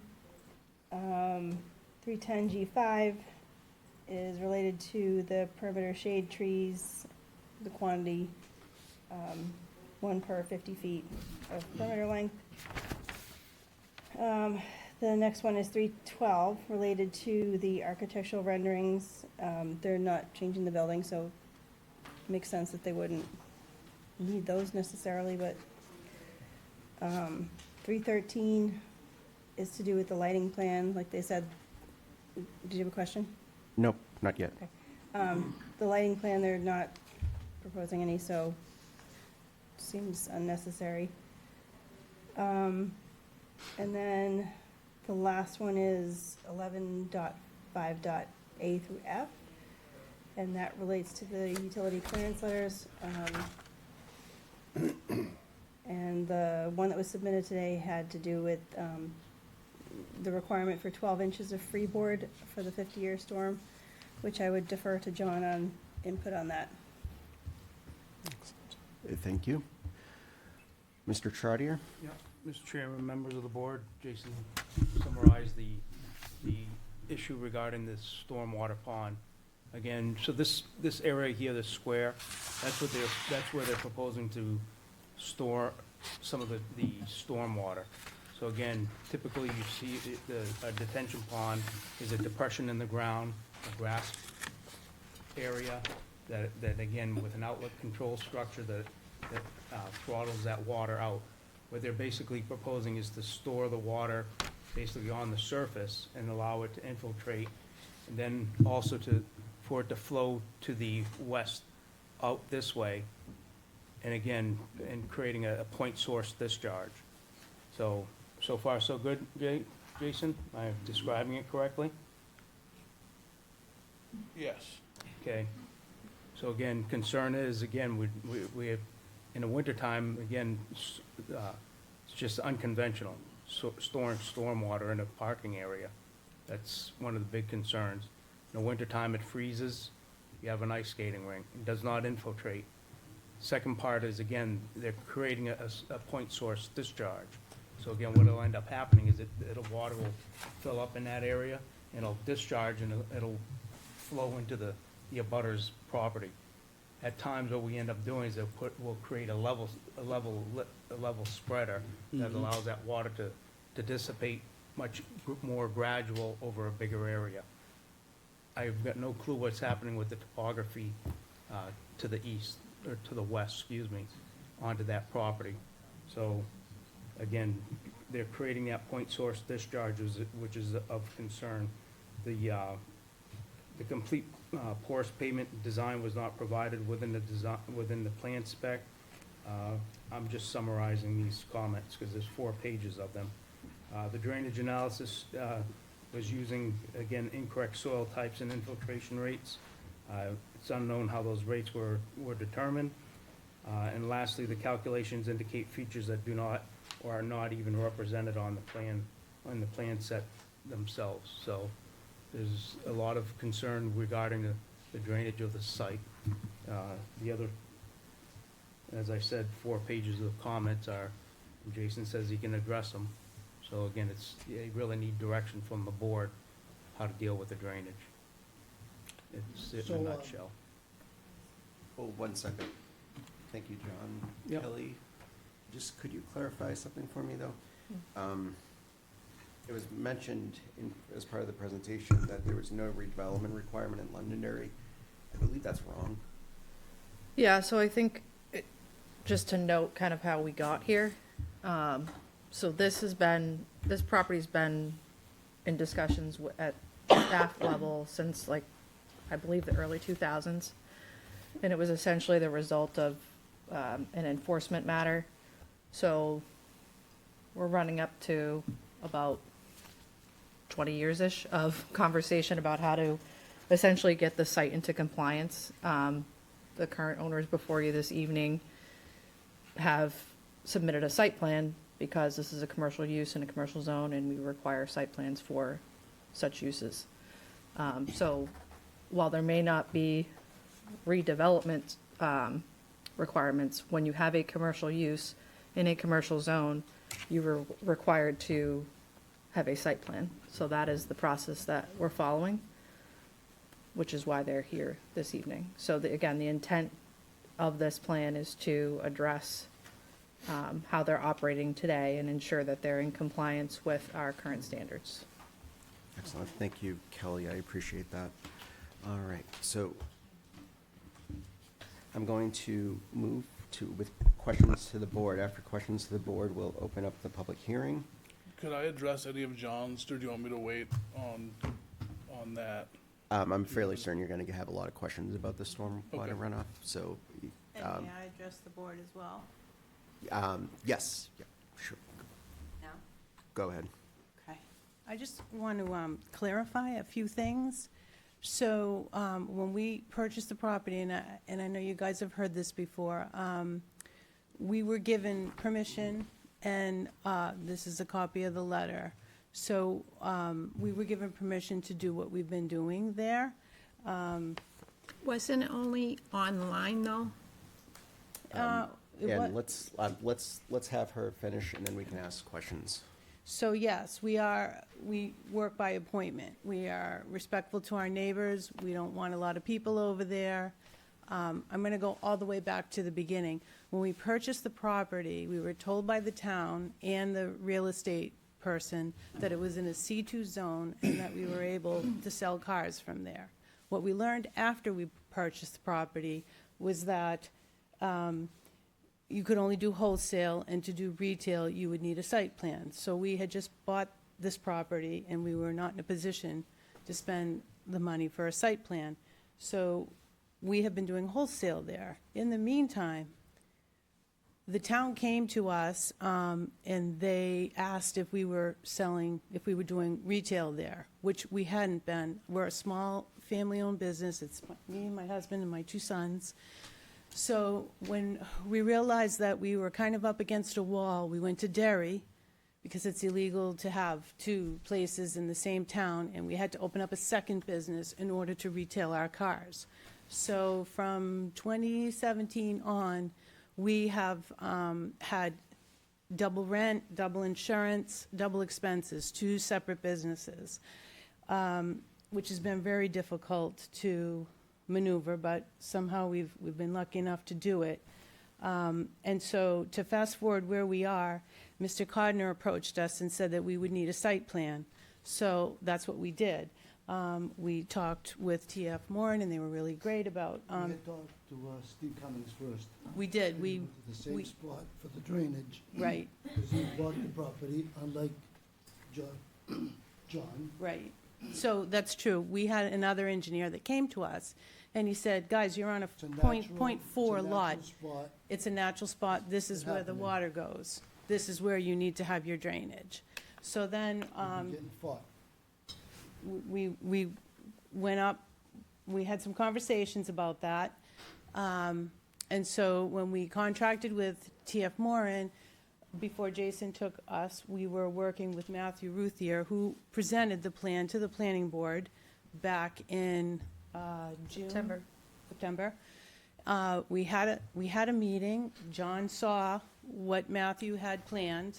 Same thing that. The same Hold thing on, that's. I'm just gonna, can I just have one person talk? For Sure. a variety of reasons. One, this is a public meeting. It's carried on cable television, and the microphones are, just pick up one person at a time. Okay. Thank you. So, anyway, so Matthew, when he drew our original plans, he did the same thing. So we tried to work with Mr. Trottier the last few months, and what he had us doing was, when you look at the lot, he wanted us to go to the top of the hill and bring some sort of crazy drainage down, where now the water, it flows to where it flows and it goes out. We haven't had a water issue there. And the thing that makes it difficult for me to understand why he's being so difficult with us for the drainage is because we're losing a driveway, we are giving up spaces that we have, and we're trying to come to the town. We obviously have a huge hardship, and we're trying to work with the town to accommodate the best we can, and this drainage thing has just been, hanging over our heads. This is a .4 acre lot. It's small, it's tiny. There's not a lot of water that happens there. And now behind us, there's big development, and they took down all the trees all the way up to up to where we are. So now if there's any water, it's, anyway, I wanted to say that too, but I also wanted to address the water issue. So low impact we are a low impact, we're not building, we're not taking anything down, we're not rebuilding, we're leaving everything essentially the way it is, other than what the town is asking us to do. And the design that Jason is talking about serves two distinct purposes. It provides parking and transportation service, but it also treats stormwater quality and quantity volumes without taking additional space. Rainfall drains through pavement and directly infiltrates the subsurface. This significantly reduces runoff volume, decreases temperature, improves water quality, and essentially eliminates an impervious surface. It also speeds snow and ice melt, dramatically reducing the salt required for winter maintenance. The porous asphalt design tested at the UNH, and that's the UNH study. But this is a UNH study that talks about it's the wave of the future. And there's also a stormwater best management that I found from the Department of Environmental Services. And I also dug out from the EPA where they are endorsing. So, sorry, I just get No, I appreciate really that. teed Thank up when I'm talking to everybody. But, Good. we're trying to make this work. And for us, just having to go back to try to go back, what Mr. Trottier's asked us to do in the last few months, has been thousands of dollars. So at this point, it's just gotten out of hand. Like, we're hoping that you guys will see that we definitely have a hardship and reason and reason with us, so that we can figure out something that works, that isn't going to crush us. Right? Yeah. It's already crushed. It's already crushed us, but, trying to keep it rolling. And I understand, I understand what you're doing, with all due respect. However, But you from, haven't walked the property. you've never come out to talk to us. Your engineer. Folks, let's, Art, I got this. Please address the chair when you're, Sorry. and Stantec, I I just have want to, not I seen- just want to kind of also clarify, it's not John doing this. This I is the understand town that. regulations. John is He's the one we talked to. John though. is rightfully enforcing them per what we have. So I just want to clarify that, and, you're doing everything right, coming to us, you're making your case, we'll then kind of have questions and deliberate. It's hard for me to understand how somebody can look at a piece of paper without actually coming out to the property to see that it's a .4 acre and expect us to meet these obligations for this drainage system that, you know, that already exists, and we're not making that many changes. Thank you. Thank you. Okay.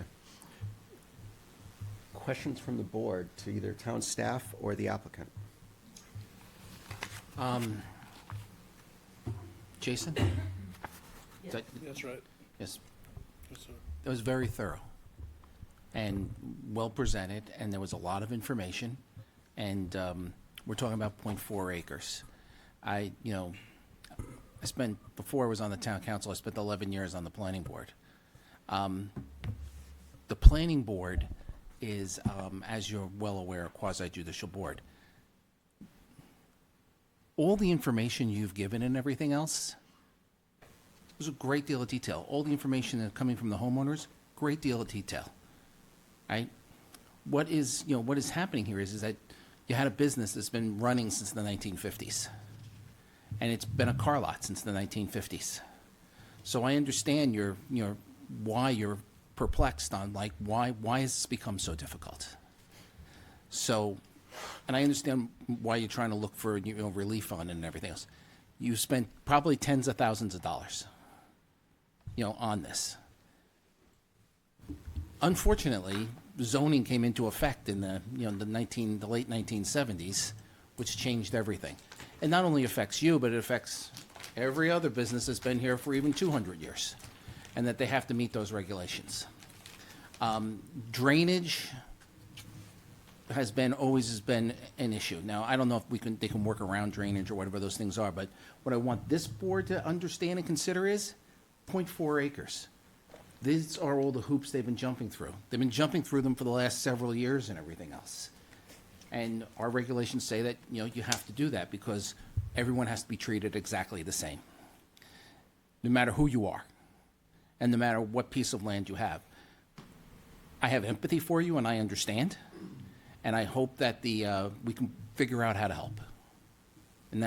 But an amazing amount of information given how small of a project it is and the slight change you're making.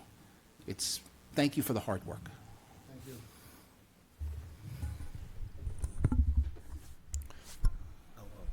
Tony? Thank you, Mr. Chair. So drainage is always an issue, and in the past 3 or 4 months, we've been through, it seems like countless of these types of projects where once you try to make a change, the entire site gets opened up. And I've done the same speech every time, which is similar to what John just did. One of the bigger issues that we have on this board is that we have to try and find the happy medium between the spirit of the law and the letter of the law. Town staff doesn't have that right. Town staff is obligated to do their job and read what the regulation is and make applicants enforce it, okay? So that's part of the dichotomy of what goes on. Drainage has been an issue with this board and the ZBA since zoning started, because the law says a particular lot of land cannot drain off into someone else's land. And therein lies the problem, because, well, then where does the water go? It can't just sit there. There's going to be runoff, especially in New England, because when the ground freezes, it doesn't percolate down, right? It just runs somewhere. And then people come here looking for relief that we can't give them because their cellars are flooding because of a change that somebody made somewhere, upstream, downstream, in between stream, whatever. So that's where we're at. Now, what we have to try and interpret is we have a set of regulations that we know works. We also have to look at 0.4 acres. How do we handle that? What's changing? What's different? What's new technology? What's old technology? And then based on the experiences that we all have had at this board, like I say all the time, I've been on that, on the side that you're on right now, talking to boards.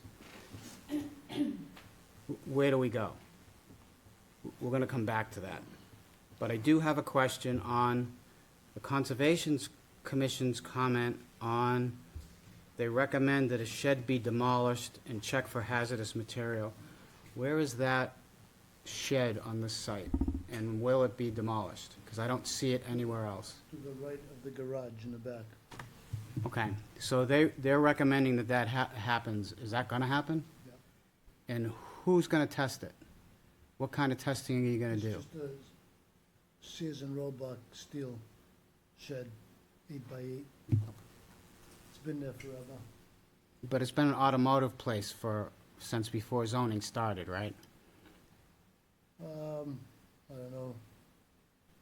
Whatever. It's almost a rhetorical question. So, Conservation Commission is worried about that shed for whatever reason. Mr. Chair, Marge is here. I don't know if Marge wants to come up and speak to that or not. She does not, so that's okay. I'm okay with that. I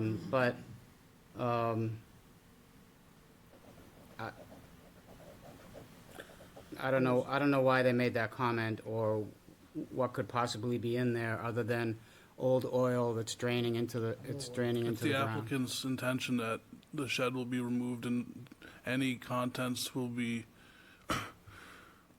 removed or sent to any facilities in accordance with applicable regulations. Okay, so we'll need that in writing somewhere, please. Some aluminum rims are there, an old wood stove, stuff like that, that's not even needed. Okay. And Will then, will the soils be tested underneath that metal shed? If it doesn't have a metal floor? It has a metal floor. and There's it has, no- cement blocks under it. Oh, it does? Yeah. Okay, cement blocks thank you. in the metal floor. yeah, I'd be happy if it was just, if it disappears, whatever. And then they also have another comment, to have the applicant document the rationale for waiving, for the waivers regarding landscaping. And you did mention something about that, but I didn't know if they're talking about the same thing that you talked about. Well, the site plan shows it the best. If you can flip like the thanks, John. So the parking lot for this Landscaping? that would be fine, yeah. Keep going. One, a couple more down, right there. So the parking lot consists of those 3 spaces, plus a space across from them. It's a 4-space parking lot. To implement those landscaping requirements we have chosen to provide alternative plantings around the perimeter along the road frontage where they will be more beneficial. And since the lot is such a small lot, essentially that's the justification for the waiver. You'd be creating land disturbance just to create landscaped islands. Okay, thank you for that. And I have one more question, Mr. Chair, if it's okay. And so, of the applicant, just so I can get it fresh in my head, because I remember you were here last time. I know the site, been by the site, seen the site. I don't step on land anymore that I don't own. I mentioned that at Heritage Commission the other night. So I have not stepped on your land, because that would be trespassing. I now know that. Took all this time, huh? You walked into that one. Tony, But, so and- Tony, if you drove by, Yeah, we yeah. have more green space than Friendly Reds, Understood, naturally there. understood. Friendly Reds took all theirs away. Right, so, but I wanna lay this out. So, you bought the property and the business, or the property and created the business? Created the business. However, when we got there, the day that we got the key after the closing, there was somebody operating a business in the garage. So you bought the land and created a business? Yes. And what year was that, please? 2014. 2014. 2015. And this whole thing was triggered by enforcement, code enforcement, recognizing that something was wrong? Was that the first trigger? We just, when we bought it, it said auto sales, but it didn't say wholesale auto sales. We just figured auto sales is auto sales. Guess your books should present better. So the trigger was wholesale Right, by enforcement, by right, our enforcement officer. not retail. Correct. Which Right, so, led to, I'm sorry, yeah, no, which led to a trip to Rockingham Superior Court. Got it, okay. I'm all set, Mr. Chair, thank you. thank you. Yeah, I can tell you, I verified with a butter. They've been selling cars there since 1956. Yeah. So just, Nope, let's open it to the public. Gianni. Mr. Chair, You got it? I got a couple of questions. Yes. If I can take them. So I think you just sort of talked through one of my questions. What's triggering the site plan review is that you're changing wholesale to retail? Correct. Okay. Not changing. Multi is not changing, correct? It's gonna be increased to retail and wholesale. Increased. It's not changed. It'll be added to the billet. Yeah, okay. So otherwise you could continue, maybe this is a question for staff, otherwise if you just stayed at wholesale, it wouldn't trigger the site plan change? Correct. Okay. Who are you asking? Staff, I guess basically. No, there's no approved, site plan for what they're doing. But wouldn't it In be a a grandfathered use? They're, if they were operating as they were in, I think, don't hold me to the date, I believe it was like the early 2000s, they could continue on as legal non-conforming, but as soon as they changed Yeah, the use technically, whether it's wholesale to retail or vice versa, you're changing it, and that triggers, it's a non-residential use in a commercial zone, it triggers a site plan, just like any other commercial use.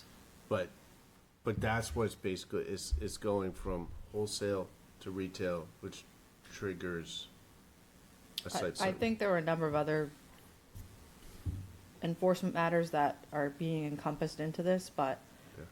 if I'm gonna be held to one kind of tipping point, it's my understanding that that's what that is. Okay. All right, so that answers that question. My second question is, so what I hear is that you're making an attempt to, what I hear is there's no drainage on the site Trying to bring currently. it to code as best as we can. Yeah, Yeah. but right now, if you, let's say, operated the way you're operating today, and you didn't have to go through a site plan, there is no drainage on it, right? Correct. Plan. On the site. And what it.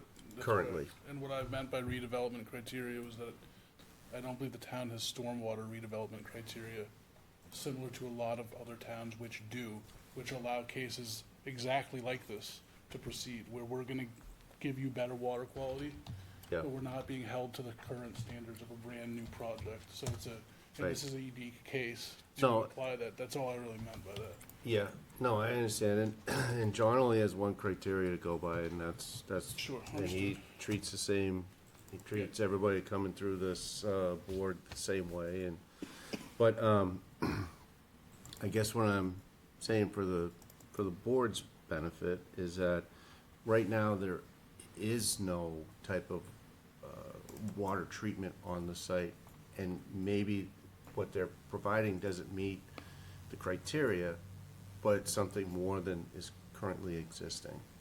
And what I also Yeah, go ahead, Johnny, sorry. and what I also hear is that you're making efforts to, let's say, reduce the lot coverage ratio, providing impervious soils, and providing some additional landscaping that will suck up some of that groundwater. Correct. Yes. So it may not be to the town standards, but the site's getting sort of better overall. Yes, in those, for those reasons and others. Yeah, so now that's, Johnny, you okay? I just Yeah, have a no, I follow-up just question want on that one. I just think that's important to Yeah, I understand. agree with that. I agree with the importance. I do have a question about this for a little more clarity. The stormwater design presented this evening, is it, and I'd like actually the staff's opinion to the best of their knowledge, better or equal to our current standards? Again, the problem that I have with it, Jeff, is again, just the point source discharge out of that. And again, because the issue is always what happens to the abutters. Right. That was They the get biggest flooded thing out. that I caught from the presentation was you had the runoff go into the abutter's So, property, and I may have misheard that, so if you want to, So feel we're free to reducing clarify. the runoff to all abutters for all design storms. Mm-hmm. We are, in terms of water quality treatment, this practice has higher rates of removals of the targeted pollutants, phosphorus, nitrogen, than the town standard detail, which is for a extended detention dry basin. Okay. So the charts are different. But that's not mean it's better or worse. It means it improves those values. We do, I agree with John, in terms of the point source, we can, and I've looked at this before the meeting, build a level spreader to convey that water. And the water we're talking about is a small amount of runoff. I don't have the report in front of me, it is under a CFS or a half a CFS, and it's less than the pre. So, but we could, to distribute it more appropriately, put in like a stone berm level spreader along that property line to dissipate that flow, which will be very minimal, but it will still help.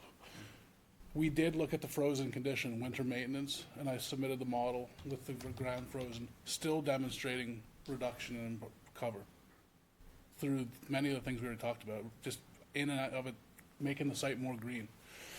So we've looked at winter maintenance as well, and we know the system can be maintained.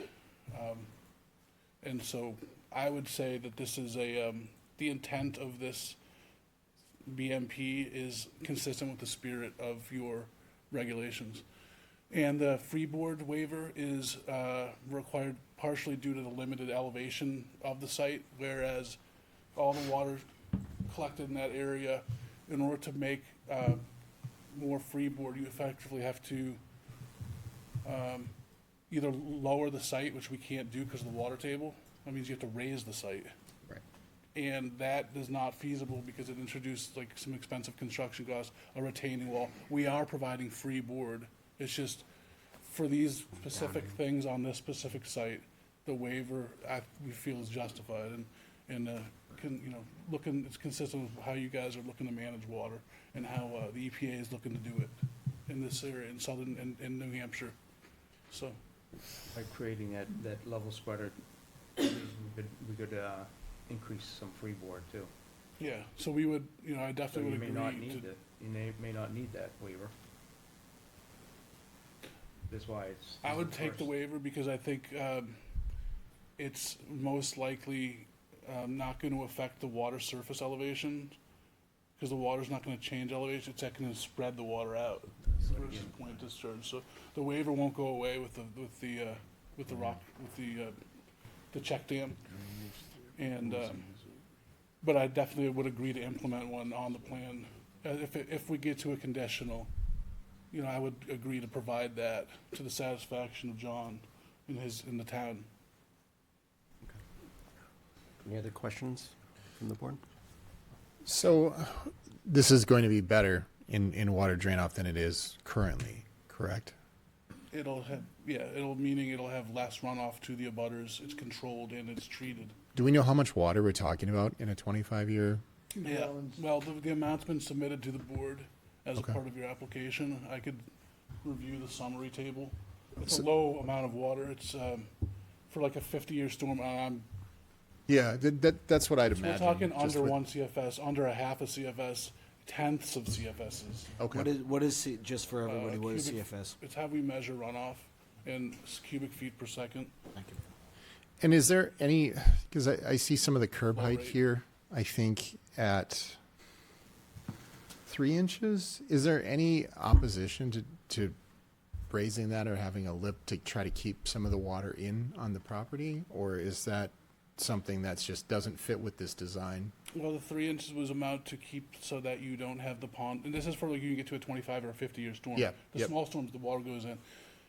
To keep from flooding the actual area where it's actually parked. So the 3 inches of water, if you look at the plan, is only gonna be within the turnaround itself. Okay. That bump out. It will not be where people are. Right in here. The path of travel, exactly. It's limited, and that was intentionally done.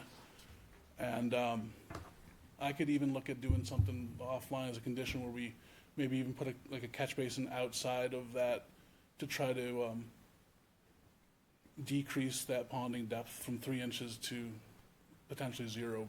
Okay. You could say we could work with DPW to minimize the amount of, or eliminate the minor flooding in the, you know. I'm open to trying to tweak the design, but I Yeah. don't like to change the whole gameplay. Yeah. That's why I asked, because I mean, it does seem like a small level of water. It does seem to improve from what current site conditions are today, and for the abutters. So okay, that's I'm good with questions. All right, anything else from the board before I go to the public? I want to Yeah. ask John, do you agree with that? What's that, with what he's, Yeah. just verbally, yeah, it all, the proof is in the pudding. Right, but if you could get that all down on paper, what was just talked about, And would you? And he can get closer to meeting the regulations, absolutely. So again, what Tamara was talking about is when we had a couple of meetings, and again, what we had discussed was creating a high point in the lot itself, catching the water on the right-hand side as we're looking at this, piping it across the property, because again, on the left-hand side, you have more real estate. So then you would have had an open swale. And I think when Jason finally went back to the drawing board, it was a little more complicated. So again, till we really look at it, you know, it's engineering solutions, but till you look at it and you just don't know. But you think you can find a solution together? The ball's in his court. We looked at that option that John mentioned as a conceptual option, and it wasn't workable from our end because it ate into the parking because we needed real estate, at least on the right-hand side. So we had to collect the water which drains there. And so therefore it cut into the parking and it created additional costs, which consists of piping, catch basins, and it removed the snow storage that we need on the left-hand side, because that's where we're planning to store all the snow. And so we can't store any snow by that design because it's disturbed by ice. And for those reasons, and it required some additional grading. So we did look at that. It was not workable from our end. And this is our alternative to that as a best approach to the project. We've been trying not to change the landscape of the neighborhood. At least that we do there, the neighborhood will remain the same. We don't wanna be like everybody around us, cut all the trees, make parking lots. So, excuse me, that would also require waivers from you, that design. It would require same freeboard waiver. It would require pipe cover waivers because the elevation to pipe it, so, because I looked at it, it would require some waivers too before you. So it'd actually require more waivers than this by vis-a-vis the piping insulation type. All right, this is a public hearing, so I would like to open up for anybody in the public to come in and speak? Could you just move the mic to the podium? Sure. Thank you.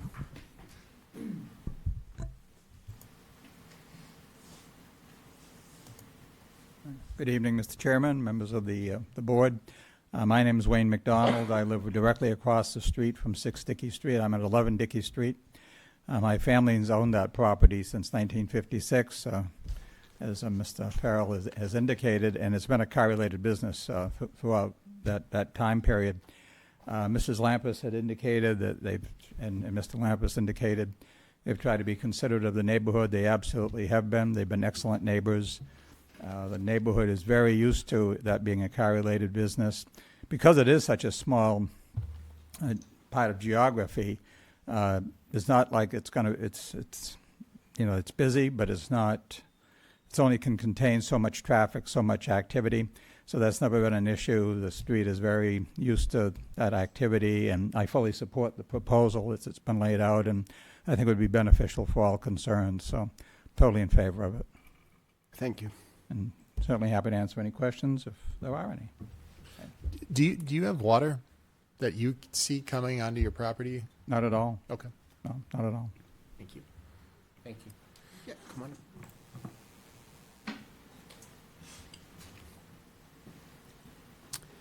Just name and address for the record. I'm Mary Moran, and I live at 7 Dickey Street, and directly across from the store, this shop rather.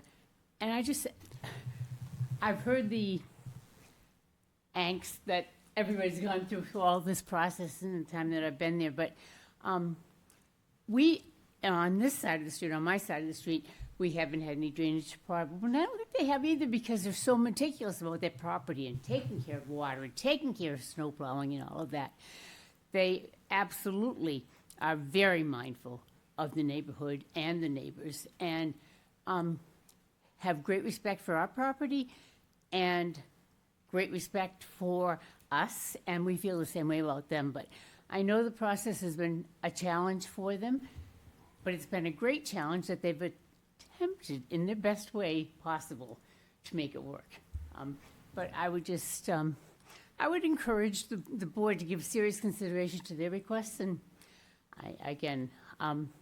I'm grateful. I would hate to lose them as neighbors. I absolutely would, and for very personal reasons. They're just good people who care about the community and the people around them. Thank you. Anyone else from the public? Okay. Seeing none, I would like to close public comment and move into deliberations. The first order that I want to kind of take are the waivers. So we have 7? 7 of them, Mr. Chair. Okay. All right, so do we want to address them all at once, or? Sorry, can I just clarify something? Yes, go ahead, Carolyn. I believe it's 8 if you're still asking for a free board. Just a note for you. Yes. That's the new one. Yeah, The one that was submitted today. I just didn't know if you're considering it, so I just want to make sure we're. Right. Yeah, thank you, Kelly. So with that 8th one, though, town staff hasn't had an opportunity to review it. Well, for consideration, why don't we address everything except drainage? And then go from there. That's where I was kind of, thanks, John, that's exactly where I was going. Fantastic. It seems, so let's take it from there. Let's take everything from drainage. I also, that 8th one, I don't want to, would want us to address and kind of discuss how we want to approach that one. Do you want to make a motion? Yes, Mr. Chair. I will move that we accept waivers, and this is from the staff memo, Kristen, of April 1st, 2026, and does not include the first page. That's completeness. The waivers, where it says the applicant has submitted 7 waiver requests. They're numbered 1, 2, 3, 4, 5, 6, and 7.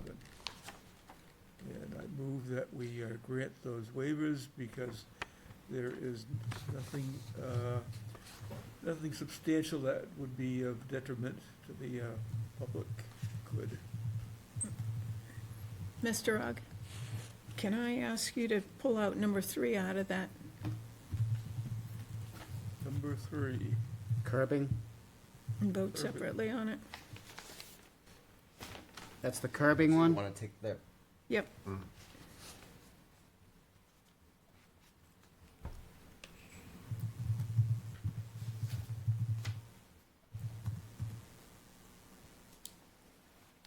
And what is the reason, Ann? Because I think it's necessary for that project. There's no curbing on that street, is there?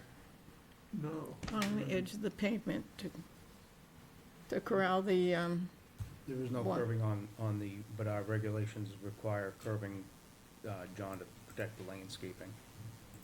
But there's no curbing on Dickey Street. No, there is not. Thank you. Yep. I'll leave the waiver. Don't ask me in. why I know that. so you're, so Well, your, your motion includes. can we do a consensus? You should have a second for discussion and then Right. decide what you Do I wanna have a second for discussion? Second. Second by John. Okay, open for discussion. So we're talking about number 3, Number 3. curbing. So if there's no curbing on Dickey Street, then Yeah. like why would we want to keep it? It's internal, guys. internal. It's not, Okay. requirements, your requirements require. So my guess is he's probably talking about, since there's no curbing on Dickey Street, he's saying, well, I don't need to do curbing even if it's internal. What I'm hearing John say is that no, it has to be if it's internal. Right. That's what I'm hearing. In our regulations, it has curbing in, now, this is a country street and a country lot and a pre-existing whatever. One person's opinion, I would allow this to be waived. I don't think there's any curbing necessary. it's along the For this lot. parking areas. No, absolutely not necessary. I think it creates more problems than it solves in a lot like this. It's 0.4 acres to work with. One person would say, give them the waiver for that. I would say from a I'm amenable to that. I would agree with that as well. I agree with that. Same. Okay, so we have a consensus that 3 Stays in. stays in. Is part of the waiver. Any other discussion on these, the waivers just put in front of us?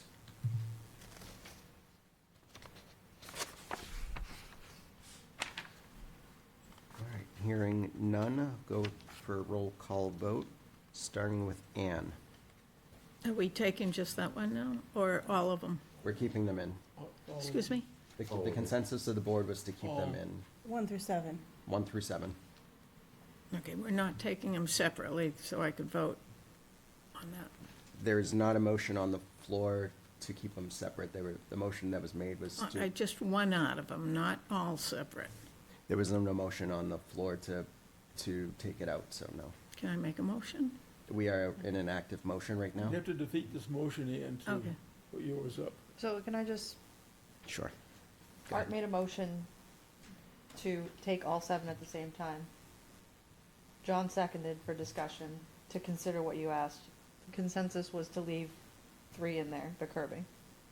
So you're voting on all 7 right now. That's your vote. Okay, I think I'm gonna abstain from the vote then. No, you would say no. If you're not happy, you would say no. Right? Well, I'm not happy with most of them, I mean practically all of them, but I don't want to say no on the whole project, just no on 3. And I can't do it, so I'm going to abstain from the vote. Okay. There's gonna be a reason for abstention. It's either Okay, all right, let's not have a Robert's Rules of Order. Let's just vote. Let's just let her abstain and let's vote.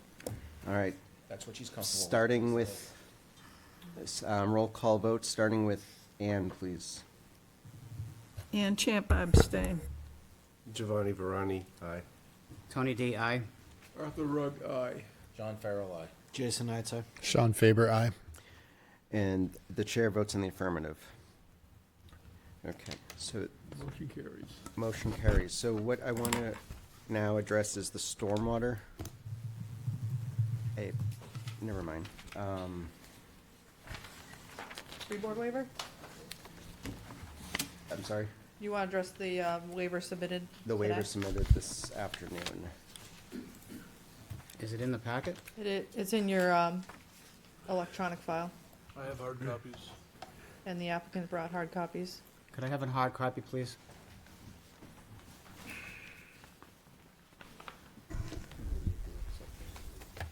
I got like 11 windows open on this computer. It's gonna blow up in a minute, so I don't wanna open another one. Could I have one also? Thank you.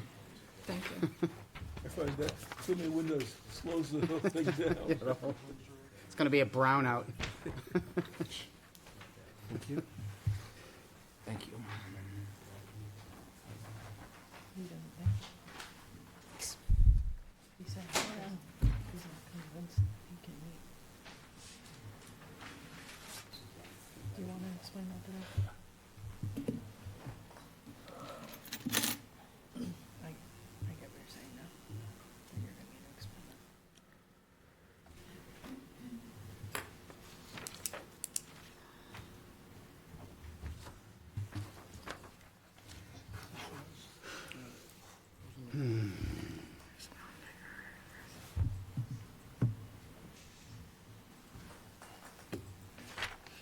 Getting better and better every time.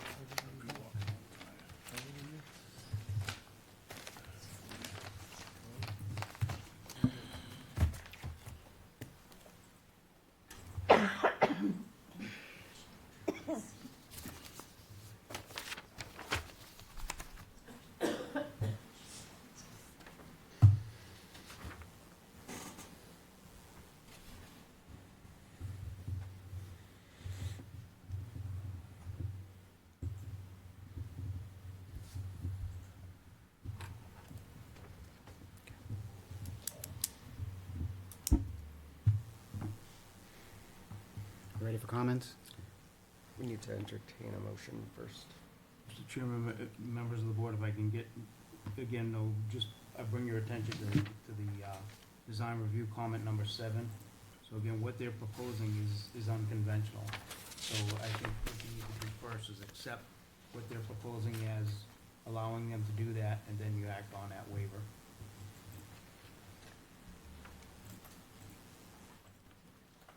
This unconventional method that they're bringing forward in comment number 7, is it something you can work with? That's why I needed direction from you. I'm asking you, something you can work with. Yeah. So it's something that you feel you'll be able to work with the applicant and make it all work? As long as he provides the appropriate backup and Understood. completes Just his one thing, drainage design to, you know what I'm trying to do. oh, yeah. I know. And Okay. He's acknowledging it. Yeah, we He's having tend an to comply opportunity with to look at the comments, so, No, yeah, I said, you know where I'm going. oh, yeah.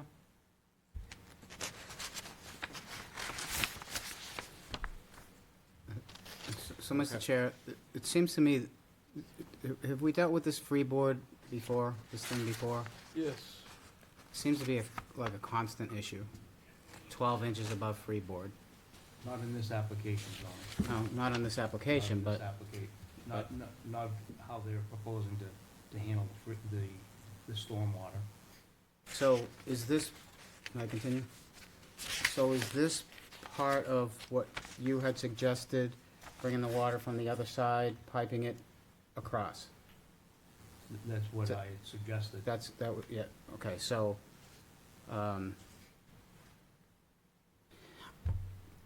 based on my personal experiences, that concept is 100% correct, but would open up a myriad of other issues once you start. I don't see how, I pulled up the topos, I don't think it can, I'm not an engineer, but just looking at the topos, there's red flags all over the place saying it's not gonna be able to get done. You're not gonna be able to have enough soil on top of the pipes. You're not, it's gonna create all kinds of other loopholes that, for a .4 acre, I think they're better off with a swale and then control it when it gets to the end. But the 12-inch of freeboard hasn't been necessary since the lot's been there, probably not necessary now, one person's opinion.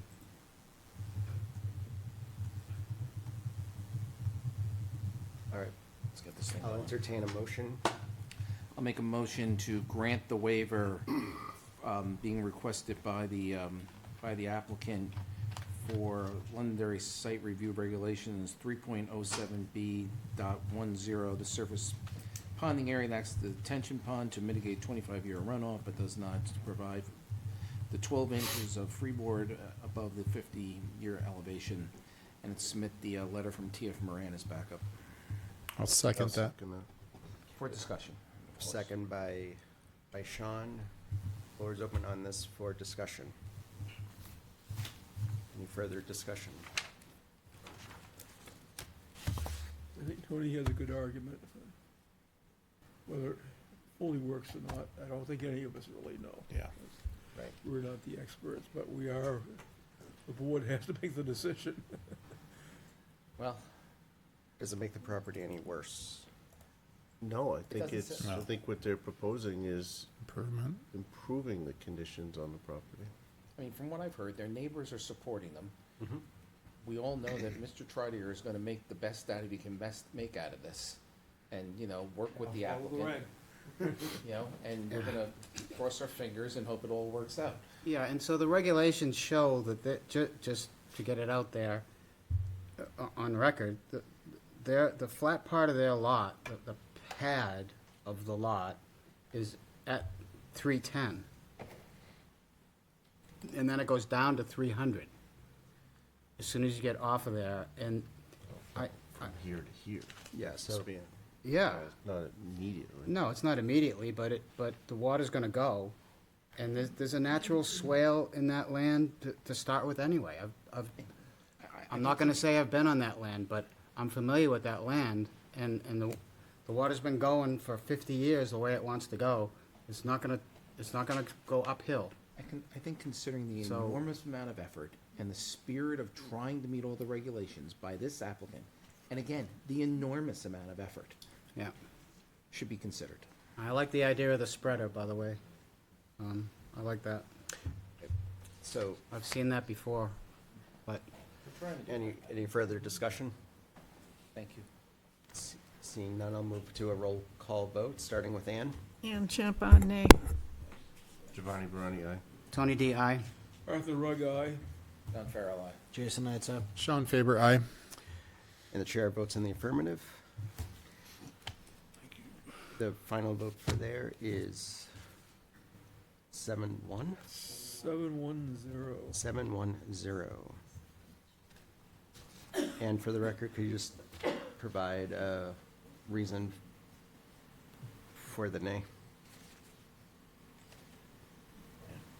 Pardon? Yeah, I'm sorry, yeah, just for the record, could you just provide a reason for the nay? The last couple of words. Could you provide a reason why, Her vote. a reason for your vote for nay? Because I think our head of the engineering department told us why during the meeting. He believes that it isn't good enough as is. Thank you. Thank you. Okay, motion carries. Moving on to approval of the site plan. Do I have a motion? So moved. Second. Additional approval and all the conditions that's listed here. Do we need to add anything about the engineer working with staff It says it in there. on that drainage thing? Does it?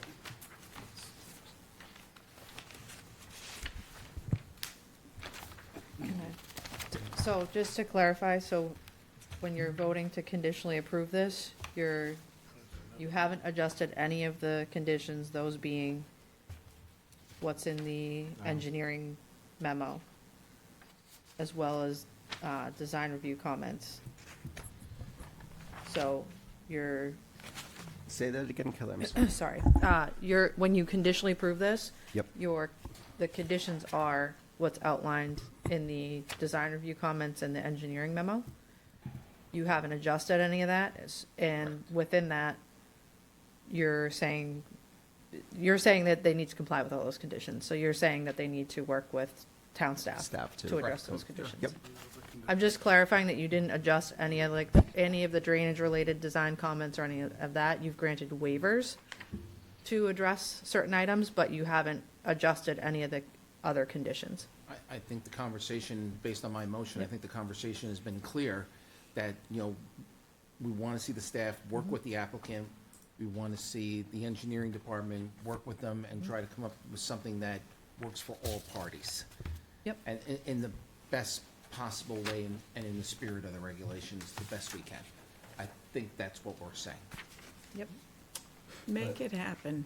I think what Kelly is saying is that when she issues the letter, it's gonna reference everything I know, that's in here. I know. So that's what they have to do, which is different than what we've been talking about. Is that accurate? No, I'm just making sure that it's understood that what's outlined in the memorandum, with the exception of the waivers you granted, is what's expected to be held to, and that means working with staff. And we've Does been it trying to cover work- what I said? I Yes or believe no? so. I'm just making sure it's clear, Change because it. I'm not convinced that Tony agrees. Yes? I'm minding my own business over here. So we have a motion and a second on the site. I know what I said. We have a motion and a second on site plan approval. Any further discussion? And just to kind of, again, clarify, the applicant must meet the conditions that are set forth in the engineering memo as well as the town planning memo as well. All right. Roll call vote, starting with Ann, please. Ann Champa, aye. Giovanni Barani, aye. Tony D, aye. Arthur Rugg, aye. John Farrell, aye. Jason Knight's aye. Sean Faber, aye. And the chair votes in the affirmative. You have a conditionally approved site Very plan. much. Appreciate it. Good luck. Yep. Thank you. Work with staff. They're very helpful. Oh, we've been trying to, driving us crazy. That's not a good start. Yeah, you guys are all welcome to come by. Thank you. I can't do that anymore. I'm wearing a bracelet on my ankle. Okay. We've been by it many times. All right. Next up is a public hearing of an application for formal review of a site plan and conditional use permit for a 12-unit town home development and associated site improvements and a condominium conversion permit, lot consolidation, and a conditional use permit for 1,400 square feet of wetland buffer, impact in the commercial 2C2 district. Address is 3 Page Road, tax map 15, lot 235. Page Rock LLC is the owner and the applicant. So first, I would like to entertain a motion for completeness of the application. So I have a question. Under this, on number 2, it says that we're missing a fair amount of required legal documents. Is that still the case? Let me just catch up here. What do you, which one Under are you number looking at? 2, it's saying that we are missing significant amount of required legal documents. Is that still the case? You're looking at the memo for, Under staff recommendations. wrong memo.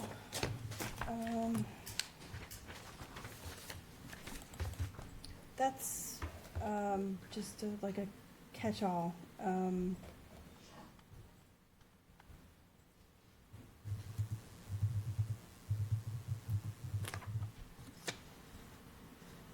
That's a They catch-all? actually sent them in today, because of the memo. So they sent in a bunch that we haven't had a chance to review yet. So there's a lot of, You talking about checklist item? yes. Yeah, the number two, it's not a standard thing that comes in, you know, that we're missing. So all it, these it's a standard item, but we typically have draft documents of, it's essentially related to the condo conversion. Okay. And any like drainage easements, things of that nature. Typically, we have the drafts through the design process. It's my understanding that we may not have received the drafts. They were sent this afternoon. But it's a typical condition of approval that those get finalized. It's just, you're seeing it on the checklist in this instance because we didn't actually have a draft to Okay. begin with, is my. Yeah, because I don't normally see So it's that. not atypical to see that comment. It might be a little atypical to see it under the checklist. Okay, all It right, was thank something you. to do with drainage, you'd see it. Oh, my God. So, And we'd spend 45 minutes talking wait. about it. Did John Trier make a joke? it is April Fool's, so. Yeah. Okay, so I could entertain a motion for completeness of checklist items for acceptance only. So moved. Motion made by Tony. Do I have a second? Second. Second by John. All in favor, roll call vote, starting with Ann. Ann Champa, aye. Giovanni Veroni, aye. Tony D, aye. John Farrell, aye. Jason, that's a. Sean Faber, aye. The chair votes in the affirmative. That is a 7-0. The rug has, He's done. he's gone for the moment. So, thank you. All right. So, you, Page Rock, that's an awesome LLC name, by the way, Page Rock. Anyways, sorry. So, you can kick off your presentation and we'll go from there. Absolutely. Thank you, Mr. Chairman, and good evening, everybody. For the record, my name is Paul Chisholm. I'm with Keach Nordstrom Associates. We're the engineers and surveyors of record for the project. To my right, your left, is Mr. Gary Thomas. Gary is a member of Page Rock LLC. Also from Page Rock LLC, joining us tonight is Dean Navaroli, who's sitting in the front row. The project before you is a 12-unit townhouse project seeking approval of a site plan, a condominium conversion plan. It contains a conditional use permit for the multifamily use in the commercial 2 zoning district, a conditional use permit for wetland buffer impacts, as well as one waiver request related to the location of trees 15 inches in diameter or larger. Just to kind of give you a little bit broad overview, I'm sure most of you are probably familiar with the area. It's a little bit of a mixed-use neighborhood and also a mixed zoning neighborhood. This property is in the commercial 2 zoning district. It's surrounded by a variety of uses, industrial to the north. There's some residential, including duplex and single families, kind of scattered throughout. There's agricultural uses not too far from this on Mammoth Road. Across the street from Rockingham Road, just down the way, obviously, there's a number of bigger commercial and industrial developments that are in the works as well. The parcels in question today, there's actually 2 properties. One is located at 560 Mammoth. That's about 1/3 of an acre. It's on the left-hand side of your screen. And then the larger of the 2 properties is the property located at 3 Page Road. This proposal suggests to merge both of those to create one property. In total, that'll be about 3 acres in total area. That smaller parcel currently is undeveloped. The larger parcel contains an existing single-family home that was built sometime around 1977, according to tax records, and that has a driveway access directly to Page Road. In general, the site topography slopes essentially from Mammoth Road to the west towards a low-lying wetland on the east side. It basically follows the grade of Page Road as you're kind of coming down from that intersection towards Rockingham. This plan proposes 2 6-unit townhouse-style buildings. Kelly, if you don't mind pulling up the architectural drawings, if that would be okay. I just want to put that in front of everybody here. Basically, these are townhouse buildings. They're 2 bedrooms each. The units on the north side or the upper side of our site plan there will have basically 2 levels and a basement. The units adjacent to Page Road will have 2 levels and then a walkout basement. That's just basically to allow and work with the site grading and topography that exists out there. These units are going to be for sale. That's why we're proposing the condo as part of this. So this will be a condo association with an HOA and all of those things. Obviously, looking at the screen here, Gary and his team at North Point Construction Management prepared the architectural plans for the drawing, but this is more or less what that looks like. We went before the Heritage Commission, and they really didn't have a whole lot to say. I think they were more or less in favor with it, and I don't think any changes actually came out of that I can recall in terms of the building design or the look or feel of it or anything along those lines. I should also note that on, I believe it's sheet 15 of 22 on our plan set, there is a basically a developmental sign that, again, North Point also prepared. That was also discussed with the Heritage Commission as well. Basically, the idea is to kind of put that out to the front of the property by the driveway entrance to Mammoth Road. Again, there might be some minor changes there just in terms of whatever the address ends up being and things like that, but more or less that's what that sign will look like. All of these units are proposed to have basically municipal utilities, sewer, water, gas, underground electric, all of those things. In addition to each unit having a garage space and a small driveway, there's going to be 10 additional parking spaces. Along with other similar developments like this, you'll have your typical screened and enclosed dumpster, our mailbox pedestal. We'll have an NFPA compliant turnaround. Of course, fully compliant stormwater management system for, mitigating the proposed impacts of development. Erosion control plans and measures that will obviously be taken care of through the construction period. And then also, if I could turn your attention to sheets 8 and 9, you'll notice the residential scale landscaping and lighting that are proposed for the project as well. We do have a little bit of lighting. A lot of it's more unit-based. There's a couple poles kind of in where the parking areas are, really just more for safety. We tried to keep it as small scale as possible just to kind of, have a lower impact overall in terms of how many lights are out there. The waiver request specifically is in regards to locating all trees greater than 15 inches in diameter. It's a pretty thickly wooded area out there. I suspect there's probably a large number of trees that might be 15 inches or larger. To go out and survey them would obviously be quite a large expense to the applicant, and it really wouldn't provide a whole lot of value. We're obviously limiting cutting to the extent practicable. We do have a little bit of a wetland buffer impact there to accommodate stormwater management and just make sure that everything is done in accordance with the regulations as far as that's concerned. So we're really trying to limit how much cutting and clearing there is in terms of the existing tree lines in that sense. I'd be happy to dive into that a little bit more. Obviously, we did write a letter to that effect, so if anybody has any questions, certainly we can address that. The conditional use permit, I don't know, Mr. Chairman, how much you want me to get into kind of the narrative there. We did obviously submit a letter kind of talking about the criteria. More or less, I think that the main takeaway from this is we believe that this is a pretty good transitional use for the property, considering the industrial properties to the north. Obviously, there's other residential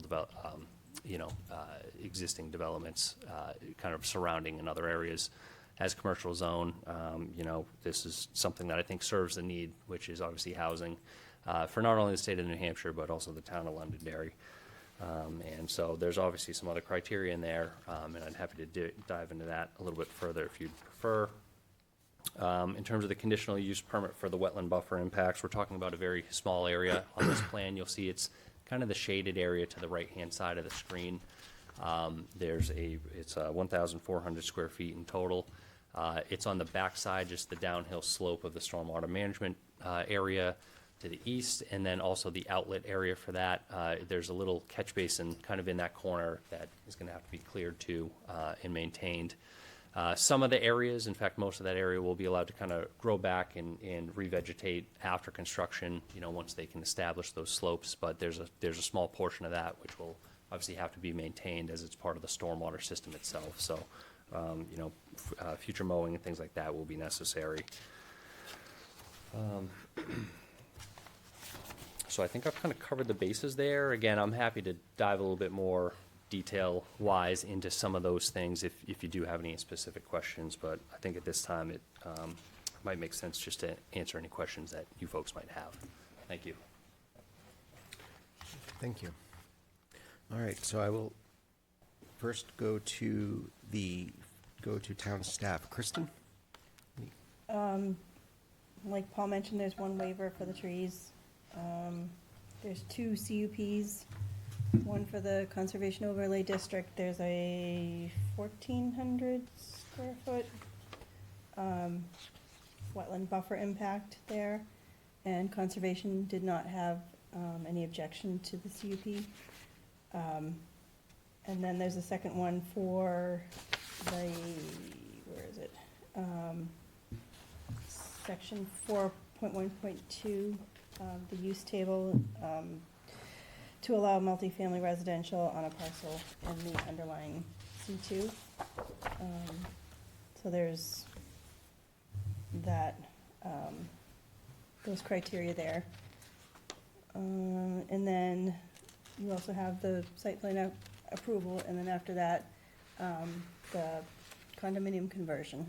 So multiple things to review. Thank you. John, do you have any input? Mr. Chairman, members of the board, I'll go through the brief view on the design review items. Applicant indicates that New Hampshire DES sewer discharge and Town of Londonderry sewer discharge permits are required, as well as its Londonderry stormwater permit. They recommend that they obtain all project permits and indicate the permit approval numbers on the plan set. The site driveway for this particular development has been relocated to Mammoth Road, and now the development does not access Page Road.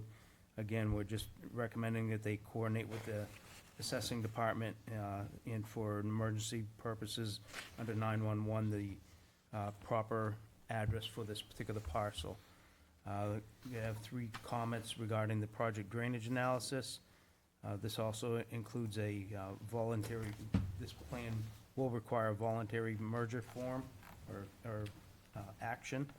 And lastly, we're recommending that they provide documentation to support and verify the DRC comments of the planning department, assessing, building, fire department, conservation, and the sewer division are addressed. That's all I have. Thank you. Kelly, do you have any additional comments, or? All set. Thank you. All right, I'll open up discussion with the board. Board, do we have any, what questions do we have for the applicant? I just have one. Go ahead. Thank you. So to the applicant, the fire department was very clear about the hydrant being 100 feet within there. And that's addressed? Yeah, or that is. Or will be? Yes, that's correct. In fact, the hydrant is actually basically just to the left-hand side of the units on the north side of the driveway, adjacent to kind of on this plan where you see that tree kind of tucked in. So that plan shows compliance with what? Correct, what yeah, they're looking and for. we coordinated that with the fire department, obviously in between, and they're happy with that location. Thank you. Yep. And so, on a lot of these schematics that we get and site plans, there's a picture of a fire truck and Yeah. the route that it takes. Could you show me that sheet, please? Absolutely, that would be on sheet 13 of 22, and yep, thank you, Kelly, that's pulled up. So this actually shows 2 different things. Number one, it shows a fire truck actually in that NFPA turnaround. It also shows either a moving truck, delivery truck, or also, you know, basically what could be some other kind of vehicle that basically, as people kind of moving out of here, Stantec wanted us to make sure that we had room for that wouldn't block the NFPA area. So that's what this plan details. And the fire department saw that and they were happy with Yeah, it? they're good with it, yep. Okay. Yep. And this, for the record, this is zoned how, what? Commercial 2. It's commercial 2? Yep. So,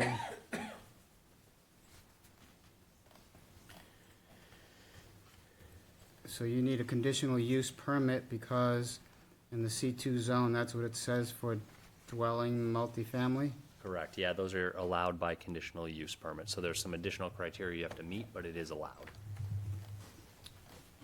So it could be, also be an assisted living facility by right, a nursing home, a community center, a public facility, a public utility, a public recreational facility, a religious facility, all of these are by right. A business center development, a drive-through window for whatever, drive-in establishment, drive-in theater, that'd be nice, those are still around. Financial institution with a drive-up, a funeral home, and another 100, not really. Hotel, sexually oriented business. Somebody tried that once in Londonderry, didn't go well. Could be a fast food restaurant, Hasn't been one in a long time. could be a repair facility, could be professional offices.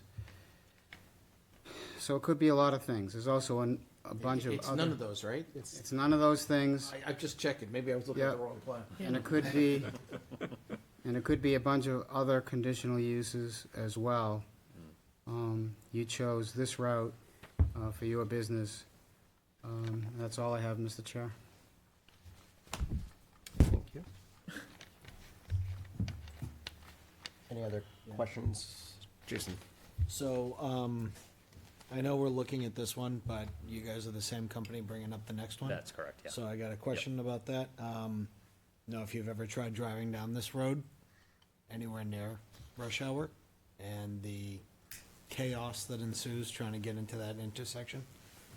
I know you've done a traffic study, but did that traffic study also include the traffic that's gonna come from this other development into that intersection at the same time? From both of the proposed. Right, yeah, exactly, because in real life, they're both gonna be emptying out into Page Road at the same time. So basically, each one produced its own traffic report in accordance with the regulations. So they don't technically, count towards each other, if that makes sense. Like, the math is a little different.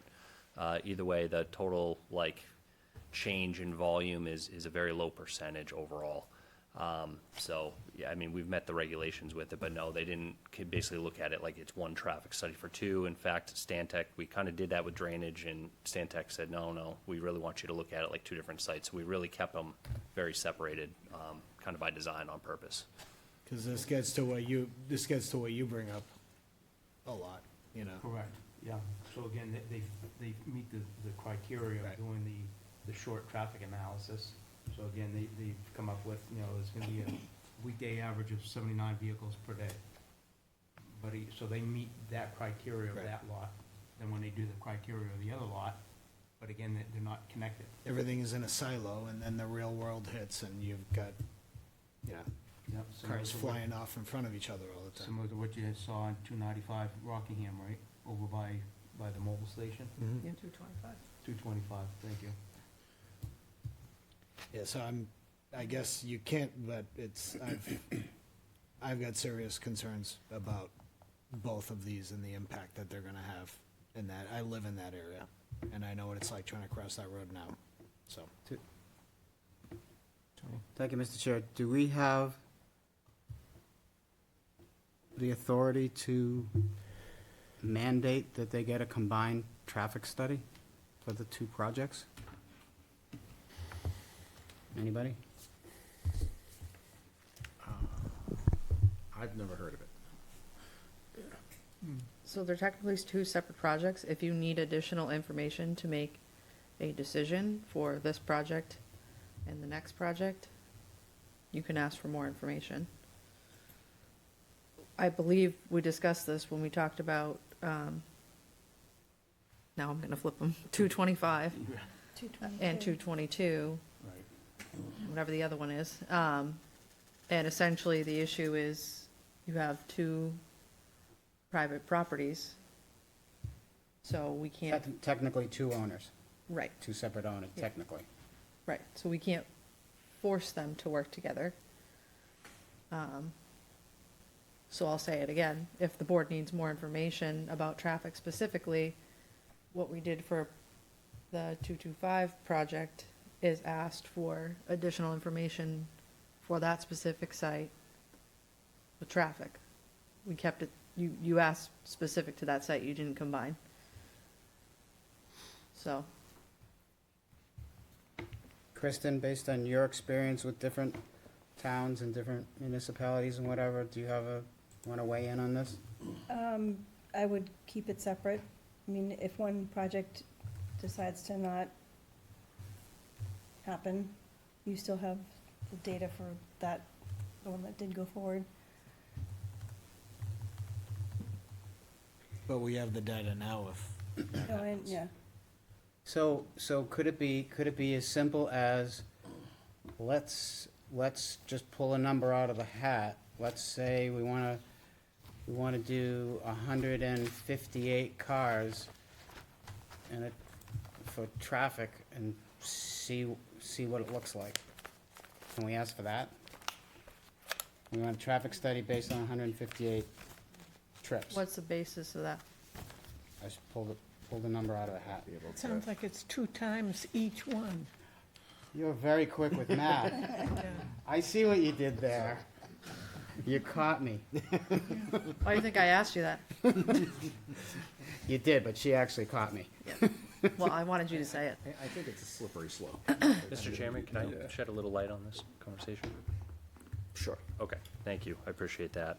So basically, you know, with the amount of traffic that we actually have, if we were to combine both of these sites and did one traffic study, considering the total number of cars from both, we'd still be under the thresholds, and it would, the same logic for the studies that were submitted separately would still apply. So I think we would still really meet the same criteria. I don't think it would really tell you anything different from a checking the box standpoint of what the regulations say about traffic. The threshold's 1,000 daily trips. I think we're under 80 is the total. You know, Page Road sees 4,600 cars a day. Rockingham Road sees 12,700. So just those numbers and the way that the whole kind of traffic is set up, it's not like it would trigger us into a bigger study or something along those lines, technically, to meet the regulations. My concern isn't with Page and Rockingham. My concern is with Page and Mammoth. Gotcha. Page and Rockingham has a light on it. That's controlled. Page and Mammoth is the Wild West. I understand, okay. And that Kelly, did you have intersection something? has had accidents before. Sorry, what? Did you have something to say, or? I'm all set for now. Okay. Good. Okay. Other questions of the applicant? No, I just want to say we're concerned about the safety of the people. That's why we're asking. Yep, and, you know, I think part of it too is we've heard a lot of those concerns. You know, this project has had a long road. You know, I think it started in 2021. It started as a bigger project. It started as other commercial things. I think you heard one of the members list off all the things that this could be. You know, there's a lot of density that's actually left on the table between these properties. I think it could be not quite, but almost double the amount of density. You know, that's basically what you're gonna see between these two projects. And a lot of that was based on some of the feedback we heard. We feel like this is a pretty reasonable request, given everything that's kind of transpired over the last 5 years. And so I'm not trying to minimize your comment or anything like that. I think we've accounted for it in a sense. And, you know, we haven't done any formal study of any intersection or anything, but, you know, it doesn't necessarily, never been a requirement to. We've kind of worked with staff through the process, and I think everyone can acknowledge that's a little bit of a sticky spot. But you know, we weren't necessarily asked to do anything more there. So, you know, I do hear and acknowledge your comment, but like I said, I think this started as something bigger, and we've tried to tone it down to be more reasonable, something that would fit and work a little bit better, given all the things and all the concerns that there are. Tony? Thank you, Mr. Chair. So, what I heard is there is a more detailed traffic study that could be done, but you haven't been asked to do it. Correct. I mean, there's a lot more detailed studies that could be done, sure, yeah. So then my question to the board is that something that we want to entertain, and can we entertain that? I would like to see it entertained. For peace of mind, if anything. We might be getting a little ahead of ourselves. We haven't seen the plan for 295 Rockingham Road. We're looking at this plan right now. You may want to table this discussion, move to the discussion of 295 Rockingham Road. Get all the, This is well, the other there's well, I haven't heard him. Oh, present. I'm sorry, yes, you're right, I'm sorry. I'm you're saying, right, you're right. let's get it all on the table. If you're gonna ask for something, we should have all the information out in the public view and say, okay, this is what we're asking for. and this is why. That makes sense. That's a point of view. I mean, Apologies, sure. I had it confused with the other one. Yeah, they really kind of went together anyway. So, I mean, yeah, theoretically, that does make sense, but just with it being separate, I just want to have separate public hearings on that. You can open 2 public hearings at a time, Any you other- just don't have to close them. I'm just trying to suggest a way that we can get all the information out Yeah. and ask all the questions at once. But I'm willing to do whatever you want to do. No, I mean, that's kind of a good point, actually.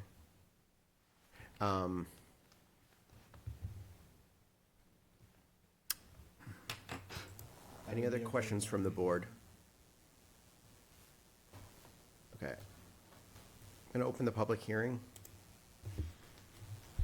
Any questions or kind of statements from the public, please? If you could just state your name and address for the record. Dave Robbins, 532 Mammoth Road.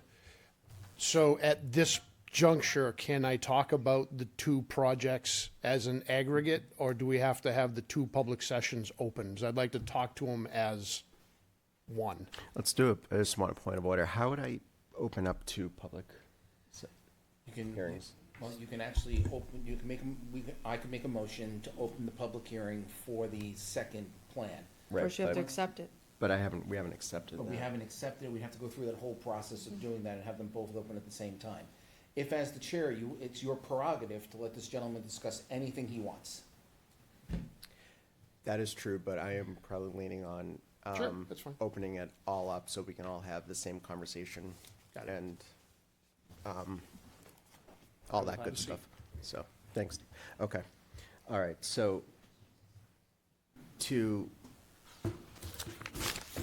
I mean, what I'm trying to do is definitely, kind of have this sufficiently kind of go, as well as ensure that we're not discussing the same thing twice, so.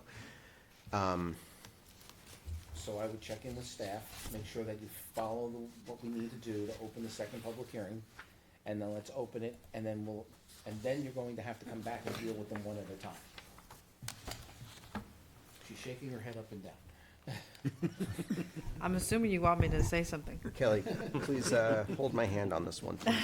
So read the case for 295 in the record, and then you'll need to act on completeness. And then you can go from there. Even with this other one completely open? Yep. Which is, to John's point, having 2 open at the same time. Perfect, okay. My brain is working. All right. Reading, public hearing of an application for formal review of a site plan and conditional use permit for a 12-unit townhome development and associated site improvements, a condominium conversion permit, and a conditional use permit for 1,522 square feet of wetland buffer impact in the commercial 2C2 district, 295 Rockingham Road, tax map 17, lot 25, Page Road LLC is the owner and applicant. Do I have a motion for completeness of the application? So moved. Motion made by Sean, second by Art. All in favor, roll call vote, starting with Ann. Ann Champa, aye. Giovanni Baroni, aye. Tony D, aye. Arthur Rugg, aye. John Farrell, aye. Jason Knightside. Sean Faber, aye. Chair votes on the affirmative. So what I would suggest is you let them present their information so you can hear it, Yep. so the public can hear it, and then open the hearing. That way everybody can talk to the 2. So, inviting the applicant to present? So Yes. you could present on this. The Cliff Notes version. Yeah, absolutely. Obviously, these are very similar projects, I would say. It's also a 12-unit project. Really, the big difference here is it's a bigger parcel. It's 8 acres. It's located at 295 Rockingham Road instead of 3 Page. You can obviously see that highlighted on the cover there. Instead of being a 6 and 6 unit layout, it's a 5 and 7. We originally started as 6 and 6. We went to the Conservation Commission. They had some concerns with how close that, what is now the 7-unit building, was to the wetland buffer, and were asking us to take a fresh look at things to kind of eliminate some of the buffer impacts that were going to happen there. What we came back with was shifting everything a little bit closer to Rockingham Road by just a few feet, and it really kind of alleviated some of their concerns there. So they were they were happy with this when we came back to them the second time. But that's really the only difference why this is a 5 and 7 versus a 6 and 6. All these units are, 2 levels above ground and then 1 basement. There's no walkouts on this just due to the site grading and things like that. Same number of, extra guest spaces, same, NFPA turnaround and those things. And obviously all the same, conditional use permits and waivers are requested on this one as the other one. There's really no difference in the ask in terms of, the protocol there. So how'd I do? Good enough? Good job, Okay. thank you. Excellent. I go to staff if there's any additional information. It's pretty similar. Like they said, there's a waiver for the trees over 15 inches in diameter. The 2 CUPs, condo conversion. What else? I forgot to mention with the other one that this one and that one both have variances, 2 variances each from ZBA for the 50-foot landscape buffer and maintaining that buffer because the driveway gets in the way. So there's that detail as well that I didn't mention in the other one. Thank you, Kristen. John? Yep, similar comments to this project regarding permits, sewer discharge permits. Comment regarding the drainage analysis, similar about the street address for 911 concerns, appropriate construction details, some comments regarding the drainage analysis, and lastly, addressing the comments of the planning, assessing, fire department, conservation, and sewer division. That's it. Thank you. Kelly, any additional? Just from a procedural standpoint, so we're all on the same page, so I'm assuming you're gonna move to the public hearing portion, so that people can speak concurrently. On both. On both. On both projects. But then, yes. once you're in a place to do decision-making, take action as a board, you need to do them separately, please. Yep. 100%. Yes. That was wrapping my brain around that. Just so everybody can understand how this is gonna go. Before you go to public comment, though, I have a question. Yes, I'm gonna go to the board on any questions about this particular application. Tony? Thank you, Mr. Chair. To the applicant, so I'm looking at the building department comment sheet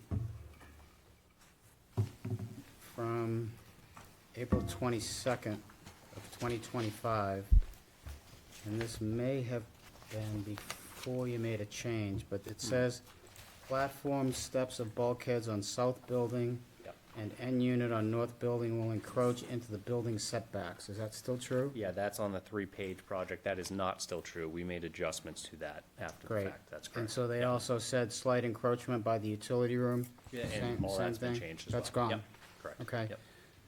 That being said, if you made changes, why don't we have a new building department comment sheet? Is that, from staff, is that not something that's done? In the last month or two, they did review it, and that's why they went back they had to go to ZBA because the driveway had shifted from, Page Road to, no, sorry, that's the other project. So what was the question exactly? So the question is, if in fact the site plan changed, and it did, it changed the size of the buildings, right? Why did it not go back to building department for a comment sheet? Or did it? I don't know what the process is. Well, I don't know how you guys do it. I'm not sure, sorry. It did. And it's just, we don't have a formal sheet. That's all. So that means they were okay? Yes. Thank you. But I'm all just to set. be clear, we always include as a condition, address all DRC comments to give it a one more view for everybody. Got it. Thank you. Yep. Just crossing the Ts, dotting the Is. I do have a question.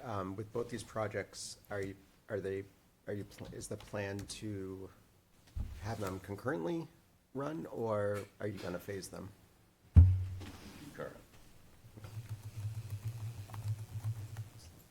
Any other questions? All right, I will open up the public hearing, and we are talking about both projects now. This guy looks familiar. Thank you, I Dave appreciate Robbins, your- 532 Mammoth Road. So,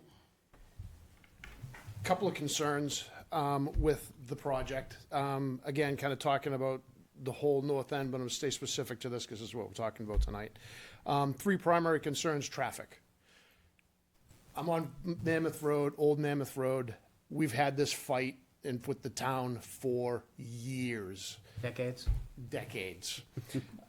And that, my concern is, and it always has been, when people come down Page Road to go to Rockingham Road, the light was put in for easy access to Rockingham Road. Now we have the right turn lane there, and what would happen is people would come down to Mammoth Road and they would see the backup at getting onto Rockingham, and what did they do? You take a right and you go flying down Mammoth Road to try to get in front of whoever the people are in front of you. It's the perception of the driver that it's faster. So we've put 3 stop signs on the road. They have been effective. They have reduced traffic. They have slowed people down. You still get the people, people run light stop signs, it is what it is. But overall, I don't sit in my front window watching the street with a cup of coffee going, oh my God. So that's a positive. But my fear is, as we develop this north end area around Mammoth Road and Page, that we're going to bring those problems back. We can't forget that we have 440 units going to start coming online on Technology Hill in the next year or two. That traffic is going to disperse throughout the town, as is the traffic here.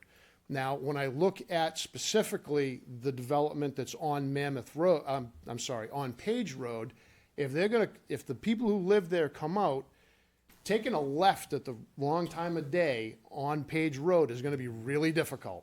So what are they going to do? They're going to take a right. And then the easiest way out is down Mammoth Road. So we're going to start introducing traffic that we fought for decades to kind of alleviate. And in the traffic studies that I read for these 2 projects, Mammoth Road isn't even mentioned. So that was Pa's concern, being a resident of that street. So I'm not sure what we do about that traffic thing, but it scares me with the development that's going to happen. When I look at Technology Hill, 222, 225, we got the apartment buildings. S&S Metals isn't clearing that land to, plant grass. So, the area is going to explode, and we need to make sure we're dealing with it. And the other problem that comes with it is, we look at these projects and we say, okay, so it's going to generate X amount of tax revenue, which is great, and that's all fine, until you get to the point where now I need to add another traffic light or make the roads larger, and then that tax money becomes significantly less value because you're making capital improvements. Which leads me to my next concern. So the one with access to Mammoth, the property being developed as commercial. Now, my understanding, listening to the board and coming to meetings, is that commercial property is desirable property for the town of Londonderry. It's low impact, low use on services, and it's money that comes into the town that alleviates the burden on the homeowner. So that's kind of what we want to develop. And yet here we are again, we're talking about C2 property that now we want to lend to residential development. Mr. DeFrancesco went through his grocery list of all kinds of things that could be built there that would be by right on C2 property. And every one of them that I heard there they were minimum impact on town infrastructure and resources, which is kind of the idea. So I have a big concern with that. I think the town should get away from doing that and start developing commercial property for commercial uses.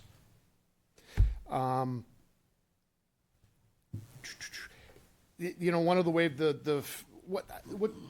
one of the waivers was for 15-inch trees, for inventorying 15-inch trees on it. It almost seemed, you know, just a comment, it almost seemed like it was inconvenient to do it. So I don't know, I'm assuming it creates a good canopy for property and we wanted to keep trees of that size. I would think that, you know, if we have that ordinance that, you know, hey, we want to keep these trees, we should probably try to keep them. I mean, most of the projects come in, what's the easiest thing to do? Clear cut the land, build what you're gonna build, and then throw a few more trees in there just to make up for it. But if you want to save some of your old growth, that's when you do it. So, anyway, my thoughts, thank you. Thank you. Mr. Chair? Yes. I just want to say in response to the traffic on Mammoth Road. So regardless of this site plan, like I was on the council, John was on the council, I think when we went through the stop sign portion of that, I do think regardless of what gets approved, not approved here tonight, I think we're going to have some potential to have more issues on that in the future. And I think that's something that if that starts to happen again, there were other options. I remember us discussing possibly closing off the end of Mammoth Road. I think we're not going to just put you back in that zone where you're asking for decades to try to get relief. Well aware of that problem. If it starts to get back like that, please come contact us and we'll go. We'll responsibly look at a solution to that sooner, because it's known what you guys went through for years. I'm glad to finally get you relief. If it starts to go back there, we've got to fix that fast. So. Thank you.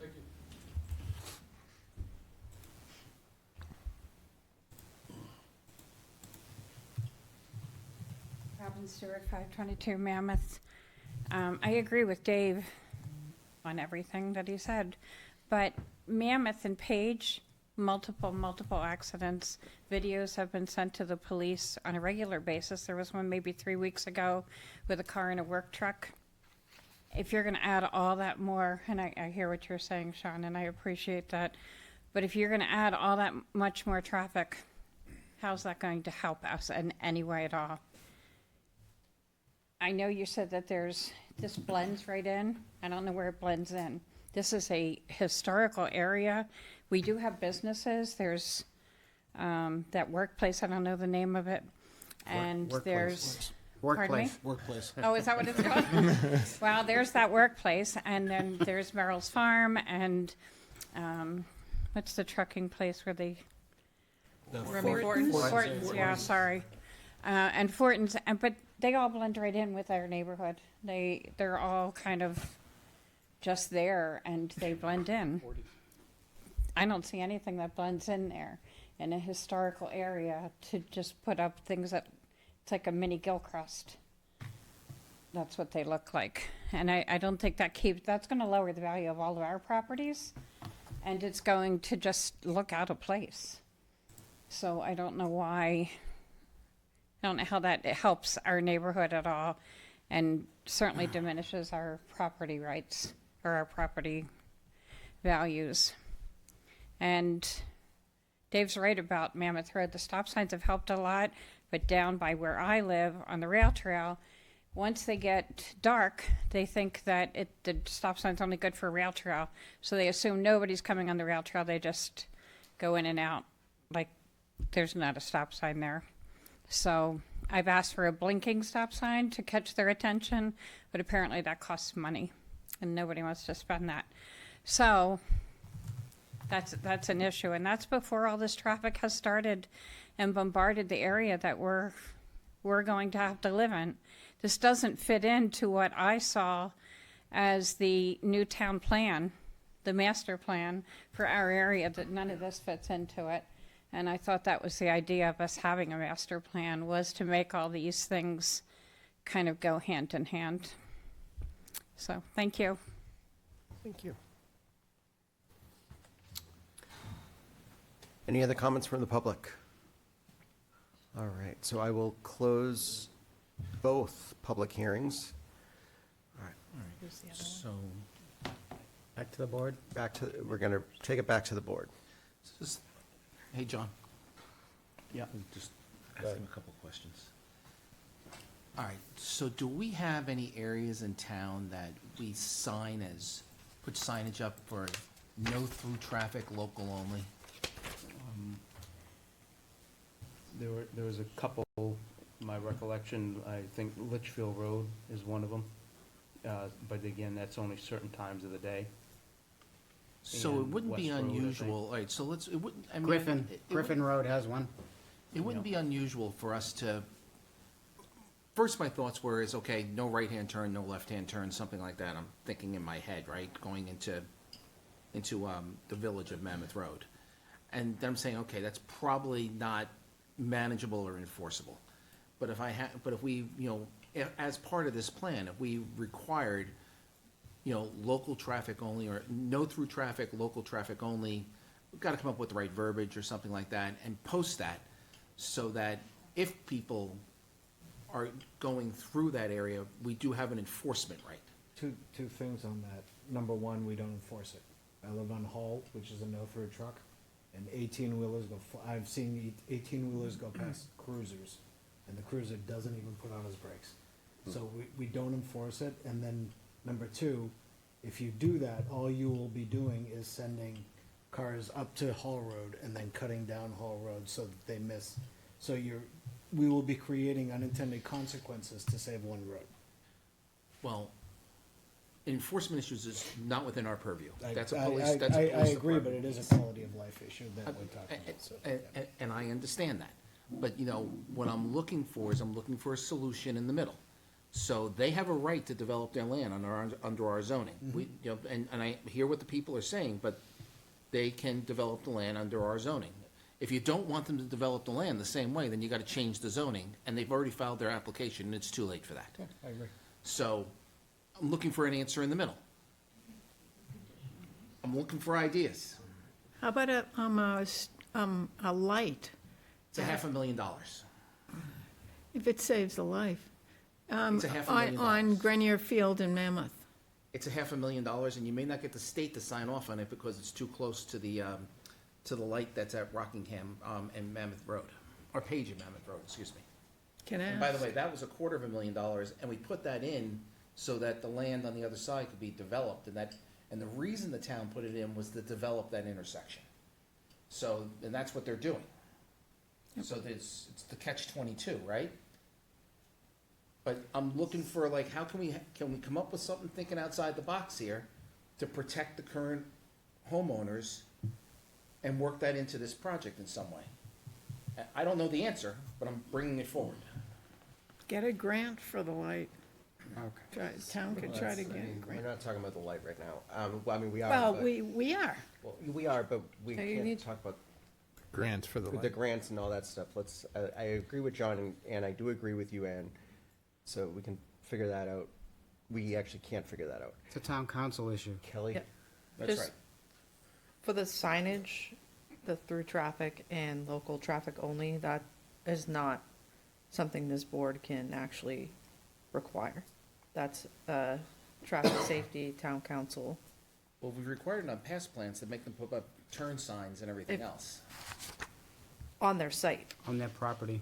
Are you talking about off their site or on their site? I'm not sure. I'm trying to come up with an idea. It's on their site, Joe. And then it just a general, whatever you're imposing, you'd need to justify it on some basis. The reason for this particular property and why you're asking for it. I gotta get That's to an all I'm idea saying. first, right? I'm just making I get it. clear. So I thought the reason why we were opening both of these was so that we could request a more thorough traffic study, You can have as opposed to redoing Mammoth Road. I think you're gonna have a really tough time because they're under the threshold. Requiring. We can ask. Even for that, they're under. Yeah, but I don't, yeah, so let's talk it through, because that's what we're doing. In my brain, I'm trying to figure out why it's unreasonable to ask an applicant that's gonna create traffic, regardless of what the traffic is, to investigate additional intersections that were not investigated. We can't do that either? You can ask. I don't know that we can require. Kristen, Kelly, John, I think like John is saying. I would you agree can- with what John, Yeah, what you can ask. Farrell said. Yeah, I mean, we can ask. Nothing prevents us from asking for almost anything, as long as we're reasonable. Exactly. It's the reason, which I know everyone loves to debate this well, definition. yeah, we're not but- gonna, I'm not asking for 102 in Michael's Way. I'm just asking for. So this is what, Right, what right. I'm, If what you I'm were getting asking for at, 102 in Michael's Way, you could require it. what I'm getting at is just be specific as to what you're asking for and as in the why behind it, and you should have a conversation with the applicant. So to the applicant, please, which intersection was investigated in your traffic study, please? This isn't a traffic study that investigated any intersections. It didn't meet that level.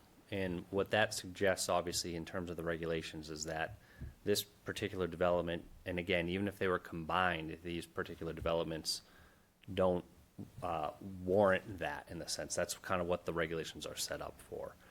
So there's no intersection analysis in the sense of like capacity or any of those things that are typically included in a traffic study that's prepared when you get traffic counts and this, that, and the other thing. This project just does not simply rise to that level. It is too small. Even combined, they are too small. That being said, Can I rephrase the question? Absolutely, yes. Right, and I'm well aware there's a United States Supreme Court decision that says I can't ask you to do, certain things or anything. I'm well aware of that. Yep. Coming into Londonderry and with this project, and under the spirit of being a good neighbor to those people who are going to be surrounding you, is there something that you're willing to do so that we can work through this together? Yeah, I think the concessions have been made over the years on this, quite frankly. I mean, this started as a higher density project. We actually also started this project with the driveway going to Page Road. We worked with town staff through the concerns. We've heard about all these meetings and the concerns that have been had at that intersection over the years. I know that there's a number of things coming online in the years to come in terms of a lot of extra units in the area and things like that. But this project in a vacuum, we don't believe warrants that level of analysis, quite frankly. And I don't know where else you put the driveways, quite frankly. And I'm not you disagreeing don't have with many you. options. They check all the boxes in terms of the safety criteria that are in the town regulations. I'm not sure what else we could do. Like, what would it change? All right, having lived here for the last 30 some odd years and everything else, that is a deadly intersection. That intersection, they're not exaggerating when they're telling you that, along there we've made as many different changes as we can make over several years, right? As a good neighbor, and I understand you've worked with staff, you've done everything you think you can do, can you think of anything else? Well, I guess, when you think about it. I'm right, asking the nicest way I can. No, but I understand, but think about it like this. Like, is there anything here to suggest that something's unsafe and will cause additional deadly accidents or things like that? Like, a traffic study isn't gonna project ahead to say that type of stuff. I didn't ask you to do a traffic study. I'm asking you to work with me here. Well, no, I know, but I'm like, I don't know of any analysis that can be provided. So I think the reality is that Londonderry is growing. Our master plan that was recently adopted speaks to that.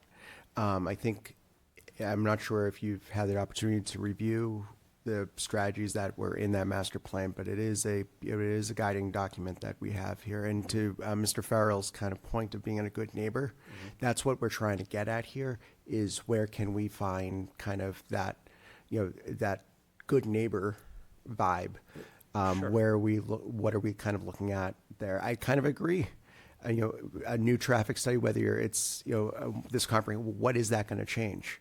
But what will change is the long-term investment that that is coming to Londonderry with these kind of modern dwellings. So I would definitely kind of advise to definitely continue to obviously to have this discussion in full faith, just to kind of ensure that we are absolutely trying to our best to. We're open to suggestions as to what specifically you would want to see studied, but I can't think of anything. I'm not from my sure. Professional background that would say we should do this and that will help give you the answer you need. I guess. Right. So from a board you know what I mean? standpoint, maybe the traffic study's not the I can take a stab at it. what is that going to prove? But I do want to have discussions on how can we improve that realistically. I think one thing that it would do is it would give us a more realistic look as to that intersection moving forward. You know, like, it would give us a more realistic view of what that traffic is going to look like moving forward as we discuss what has to happen at that intersection. Right, and to Jason's point, thank you, Mr. Chair. To Jason's point, to drill this thing down even more, and to the applicant, sometimes it's a positive thing, it's a negative positive thing that you're trying to do. So you're either trying to prove something, or in the science world, you're trying to disprove something, right? And so in this case, in order to give the board some teeth and to satisfy, for lack of a better word, the neighbors and the issue that's been happening in that area for literally for decades, it would help us if you could prove that it doesn't affect, that your projects doesn't affect Mammoth and Rockingham, Page and Rockingham, Grenier. Page and Mammoth, Grenier and Harvey, 1, 2, 3, 4, 5. That's 5 intersections. Mammoth and Rockingham, 6. You know, so it's either a double negative, a double positive, or it's science-based because you're trying to, you know, Mr. PhD is over here, you know, to prove the negative or disprove the positive. Whatever you want to call it, however you want to look at it, that's how I'm thinking how you could help us and how you could show the world, all 7 people that are watching on TV right now, that here's what our project is not going to do. So, you know, when I think about this project, on its own, let's say it wasn't located at this intersection, I think everyone here would be hard pressed to say we really need to see a traffic study and things like that, right? But we do hear you on where it is and the specifics of that, and also that it's a growing area of town, right? I mean, let's call it what it is. That's really what kind of the issue is here. I think if we were to look at a study of what the impact of what our project would be, it wouldn't really give you any information. If we were to say, you know, put some money towards a contribution of some sort to help the town do it like a more hierarching traffic study of that intersection or wherever they see fit kind of in this neighborhood, that may have a much bigger impact and kind of get you to something better in the long run than I think anything that we could say that would just really kind of check a box and say this project probably isn't tripping anything that we would normally cause any warrant changes or anything. So rather than throw money away, disproving the negative, Right. you'll throw money at something that could be positive moving forward. Right. And However help. you best see fit to fix, you know, because this sounds like a much larger issue, and obviously, sensitively, we're located in it, right? How many commas are we talking about? So, can I just ask you a question? That's good. What forced the decision for stop signs as opposed to widened out speed bumps? Ooh, don't go to tabletops. This guy, his head Well- will pop right off. No? Yeah, I know it stinks for plowing and all that stuff. Emergency, Yeah, okay. emergency access plowing, breaking the plows. And you're talking to the wrong guy because I see him all over New England. I know, yeah. I've jumped over them with a car because I didn't know they were there. See that, yeah. I've been in the space in between with one set of tires because I didn't realize it was there. But somehow it works everywhere, but in I've seen Londonderry. it effective in other looks, so I just, but except they do have their. in Londonderry, other it doesn't issues work too, for some so. reason. Yeah, but So just to Paul's point, you know, again, so if we were to be upstairs talking traffic, I would say, okay, let's go back to the traffic study that was done for Village on Technology Hill. So we have, my recollection, they have counts at those intersections. And then what we would end up doing is they would put their numbers into that Formula. into that formula, correct, and come up with, so what additional, you know, what's the percentage of, and It's really, negligible. guys, that's what you're gonna, I believe that's what you're gonna find. Yeah, I see, we spent probably 2 or 3 years trying to figure out how to, to change the traffic pattern on the old Mammoth Road Village. And we came up with stop signs which have been effective. I mean, how would we go about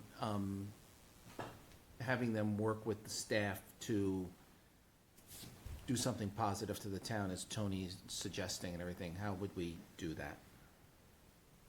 Meaning us taking money? Yep. I know what that, yeah, I know what it means. I tried not to say it.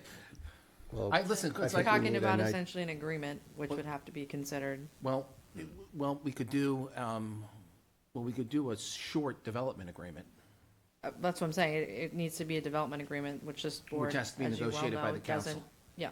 So we could do Because it. so just so everyone can understand, staff can't, in this board can't just say, give us $1,000 for traffic. I need I need a place to put the money. Right. The town needs a place to put it, so. It's gotta be voted you on, it's need gotta be to- accepted and everything Right. else. So we could actually, so theoretically, we could conditionally approve these plans with a condition of a development agreement being worked out for area, I'm just making this up, for area traffic support to be negotiated with the town council. I'm, better verbiage, but I'm making it up. Doesn't the town manager do that, and then it's approved by the town council? Not Development agreements So are actually let's- negotiated by the council. Let's talk, Sean, do you have Thank any you. kind of impact? Thank you. So do Yeah, Kelly. you want me to answer that? Yes. Yeah. It's just still unclear to me what the money is gonna be used for. Yeah, I'm working on that. Traffic mitigation. Yeah, if I may, do you mind if I just have a couple minutes? Can we just put a pause on the? A hearing for recess? minute? Yeah, Yeah, just so sure. we can just Yes. have a couple minutes to chat, and then maybe we can come back to you with a suggestion on how to move this. You mean you weren't prepared for this conversation? Motion to Yeah, five, so- motion to 5-minute recess? Yeah, thank you. So moved. I could do that. Second. Appreciate that. All in All in favor? favor? Aye. Aye. Aye. Perfect timing. 7th inning stretch. I'm getting my way.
righty. That was a quick 5 minutes, but thank you. All right. So I have a point of clarification. I do. Thank you, Mr. Chair. I would like to remind all of us in the meeting that the applicant offered a solution, not the other way around.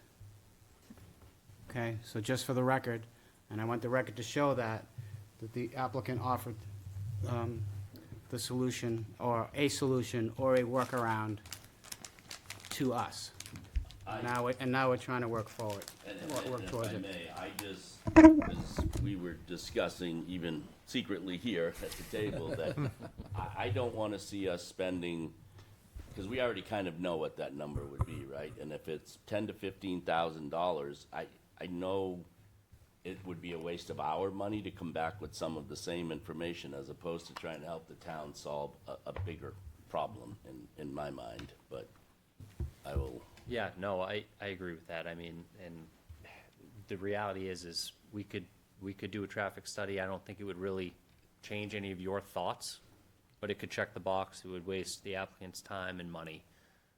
We can work together, and I think these guys are interested in offering a $15,000 contribution to the town for, traffic studies, whatever it is that, the town feels like they need to do in that area. Just a point of order, just from a procedural standpoint, the planning board is not responsible or does not negotiate anything. If we do decide to go down that path, that would be a negotiation with the town. So, the conceptually, we're talking about a development agreement between the town council and the applicant.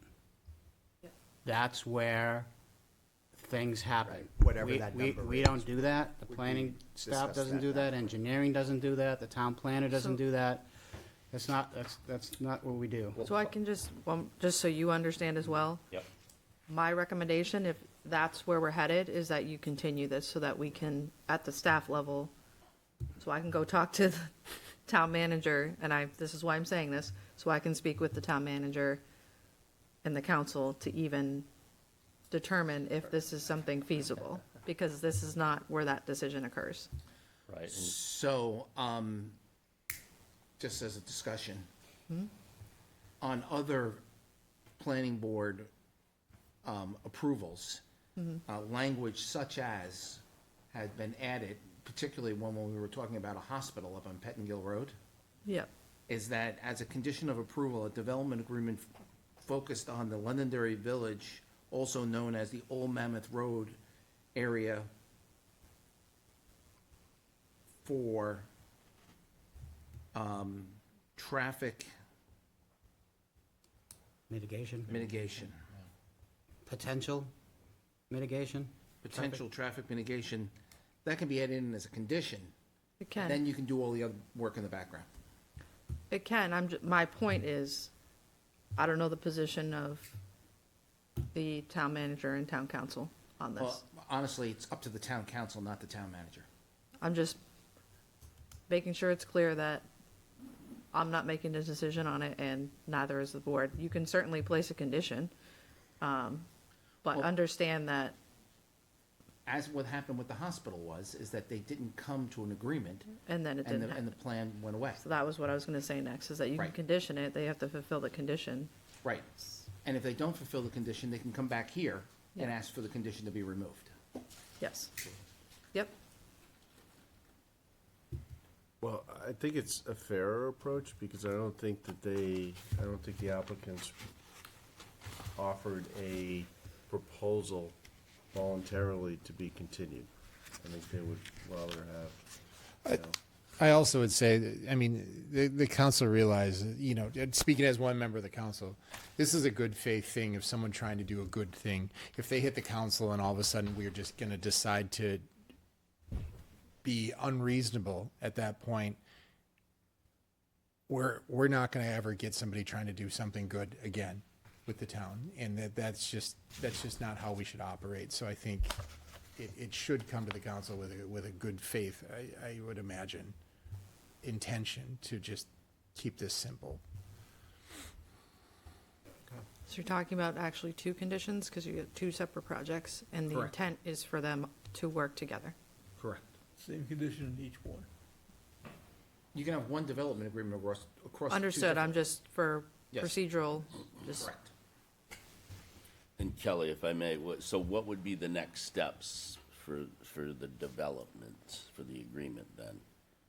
we can schedule a meeting with Okay. myself, town manager, Okay. and go from there. Okay, but we're talking about, this would potentially be conditional approval, subject to those conditions potentially. That's my, Then that's that my would- understanding. It wouldn't carry this process out unless something were to go sideways with that, right? In which case, we'd have to come back, reopen the Come back hearing. and and that type of- remove okay, the that's what condition. we're- I just want to be clear about A what we're precedent condition. It'd be a precedent condition. John, could you add something to that, that if it wasn't able to be negotiated with the town council in good faith, that condition goes away? No, the board would have to come back and make that decision to remove the condition. Yeah. Yeah, board puts it on, board takes it off. Okay. So do we have I have a couple of other things it's Before actually we- a lot of administrative before stuff we get with there. these projects.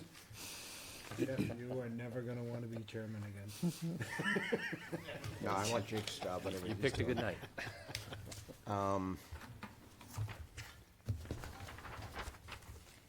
Okay. So we have on both projects, we have deliberations and a vote for, I'm just gonna read them off. Waivers, the CUP, conservation overlay, CUP for multifamily use, site plan, and then a condo conversion. Yeah, but before you get there, I have to talk, And have I you a closed the question. hearing? Close the public hearing? You And- did- Or are you ready to close the hearing? The hearing was closed before recess. Thank you. Tony, you had something? Yeah, before you do those, I have two questions of staff. One, which is very unusual, I cannot remember the spirit of the 15-inch tree rule. That goes back to Junie Vickers. Yes. Yeah. You and I are like, Yeah, I'm getting a twitch.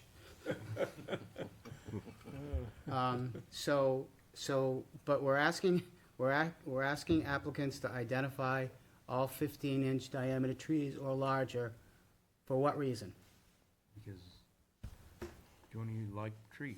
Because somebody at some point put that in the regs. Keep the trees Smart there. woman. Yeah, so somebody put that in the regs, I'm sure the basis is some yeah. piece of literature from landscape architecture that talks about that certain diameter. So my neighbor just cut down 20 100-foot jack pines so he could put solar panels on his roof. How does that work? But anyway, Answer your The question? chainsaw. so that answered the question, thank you. So, yeah, now we need to get to, we have a C2 piece of land that a property like this can be put on there with, by conditional use vote, right? So why do we do that with properties? I'm gonna ask the town planner that. Why do we do that? Why do we have permitted uses by right, and then we also have conditional uses? I'd just say flexibility in whatever that parcel might be better suited for.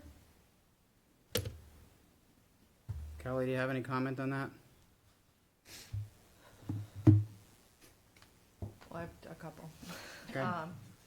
I think generally, yeah, there's a degree of flexibility that is the intent behind a conditional use permit in certain areas.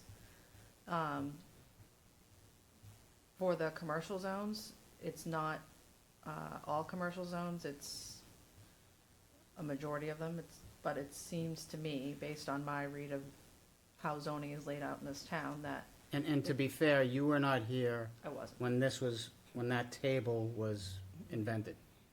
No, I wasn't. You inherited that She table. was across the street. Right, that's. I was that's living true. on, That's true, you were a high on the school street student. around the corner still, so. But you inherited that, right? So in fairness to you stumbling over a question that's really hard to answer. You didn't invent it, you inherited that chart.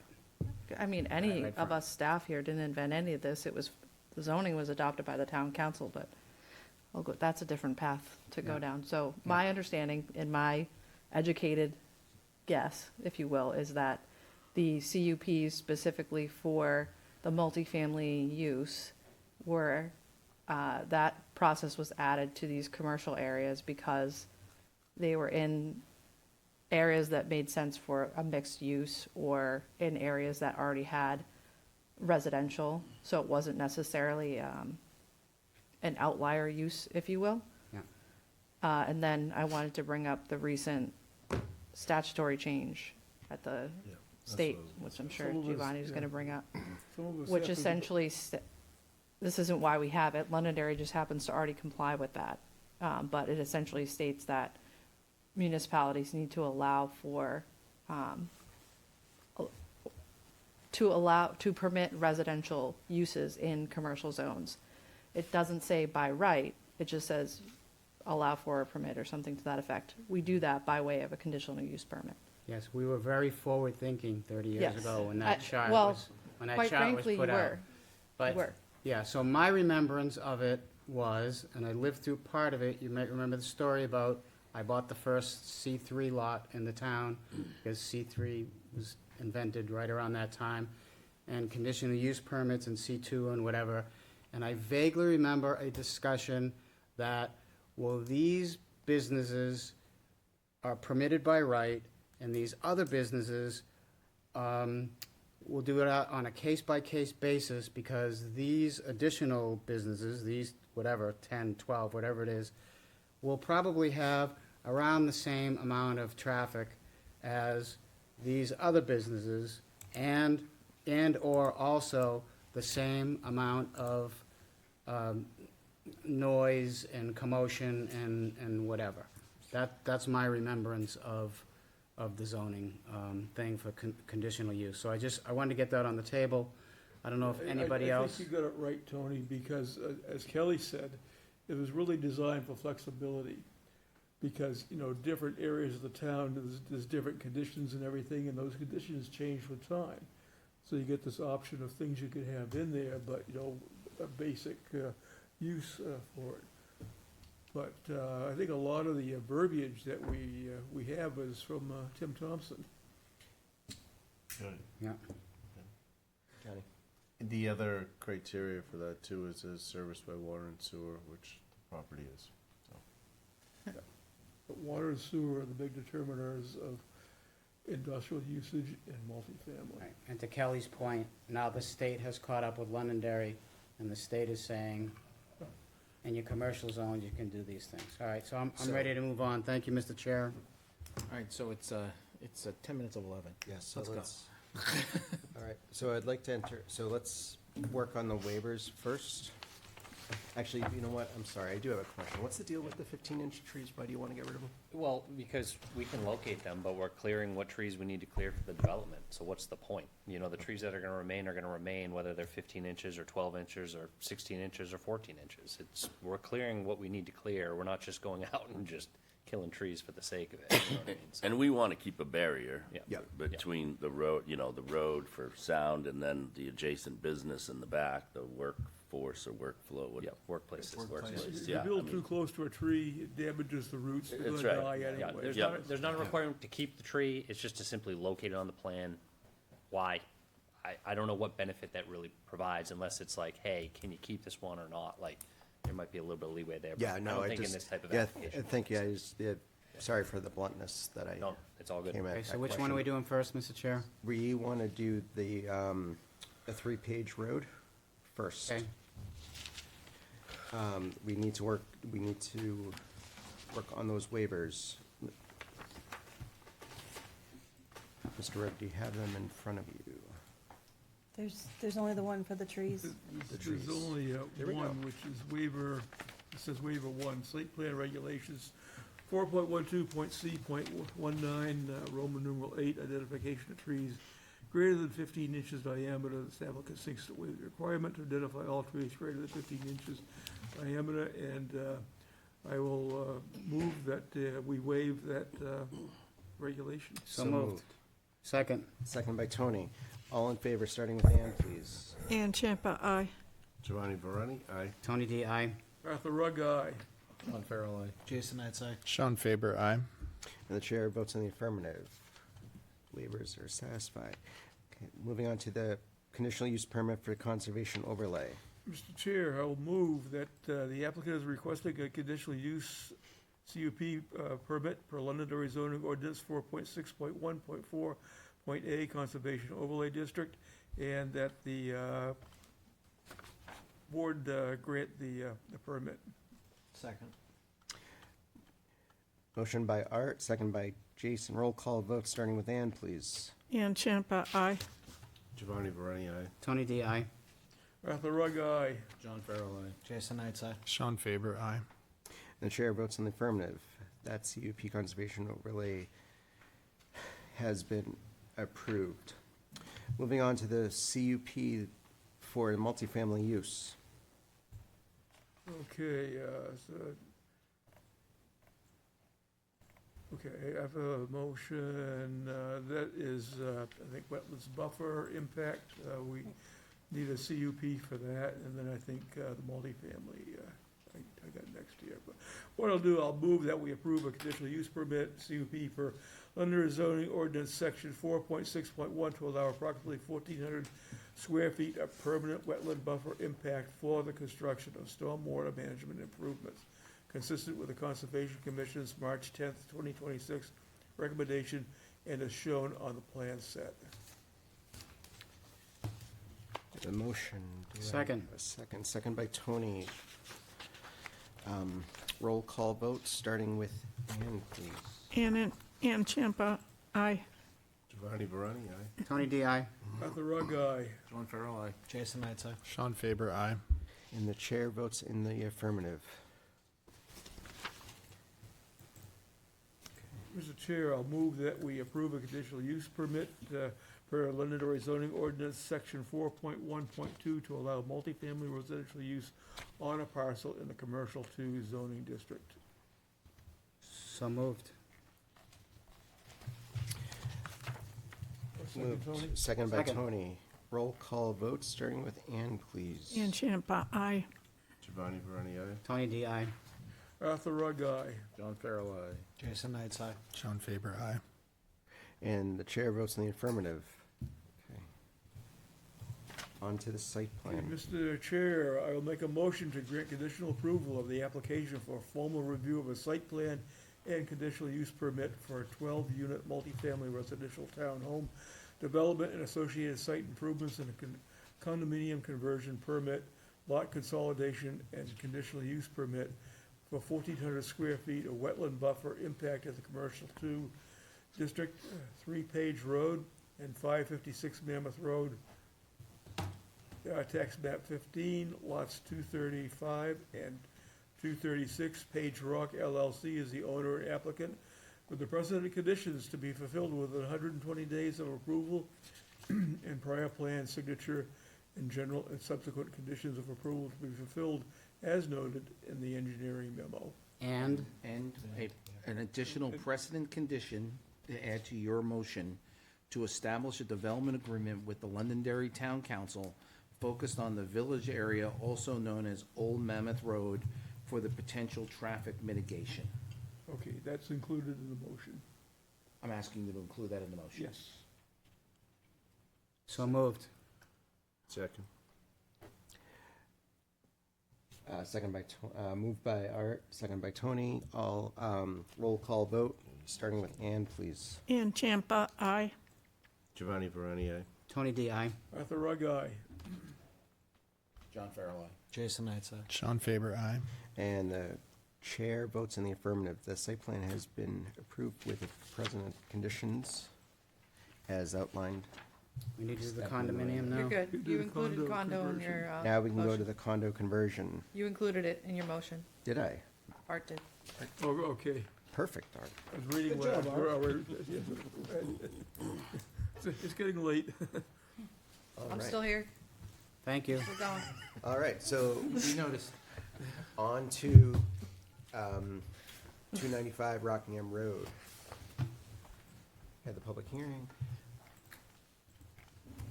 Motion for the waivers. Okay. Those the same waivers? Yeah, this is Yeah. just the other location. Okay. The motion them all at the same time. Waivers, okay, waiver from site plan regulation 4.12, point C, .19, point Roman numeral 8, identification trees 15 inches or greater diameter. I will move that we waive that regulation. Second? Second by Tony. Roll call vote starting with Ann, please. I'll print it out, Tony. And Champa, aye. Giovanni Verani, aye. Aye. Tony D, aye. Arthur Rugg, aye. John Farrell, aye. Jason Knight's aye. Sean Faber, aye. What's next? And the chair votes in the Conditional affirmative. Yep. Okay. Okay, we have a conditional use permit for a multifamily residential use in commercial 2 zoning district. The applicant has requested a conditional use permit. Is it one of these R3? You do, sorry, are you doing the CO district or? I'm doing the multifamily permit. Let me, There's the CUP for the conservation let me go down overlay. here a little further. I think we got the motion. Which way is it? CUP, multifamily residential use, blah, blah, blah, so forth. Board action required. Motion to approve a conditional use permit per London zoning ordinance, section 4.1.2, to allow multifamily residential use on a parcel in the commercial 2 zoning district. Second. Second by Tony. Roll call vote starting with Ann, please. And Champa, aye. Giovanni Verani, aye. Tony D, aye. John Farrell, aye. Arthur Rugg, aye. Sorry, Arthur Art. Rugg, aye. Thank you, Tony. We need to go back to the other one. Jason Knight's Okay, aye. Sean Faber, aye. And the chair votes in the affirmative. Conservation Point of order. overlay. Are you doing the conservation overlay now? Yeah. Let me, applicant requested a conditional use permit to allow 1,526 permanent wetland buffer impacts in the conservation overlay district to construct stormwater management improvements. Conservation Commission has reviewed and had no objection to the CUP as presented at the March 10th, 2026 meeting. I will move that we grant the conditional use permit. Second. Second by Jason. Roll call vote starting with Ann, please. And Champa, aye.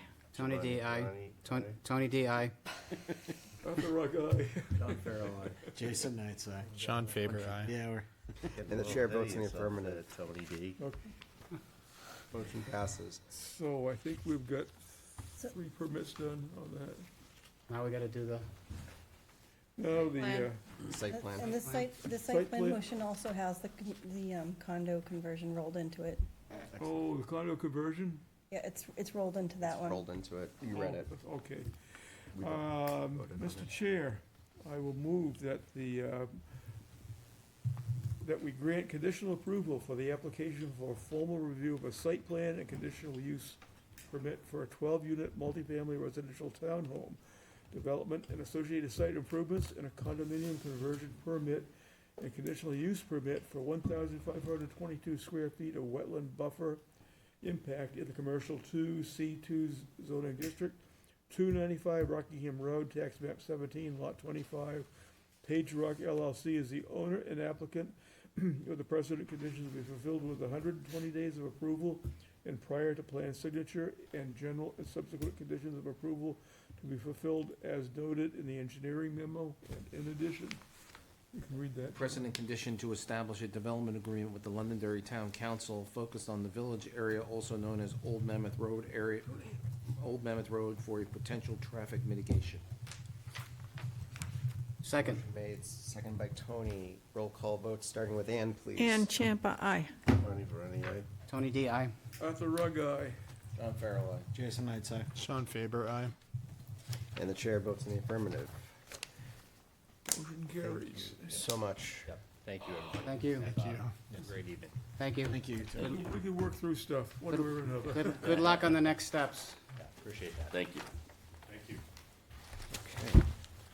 That concludes concludes this evening. Any- I have a committee thing, Mr. Chair.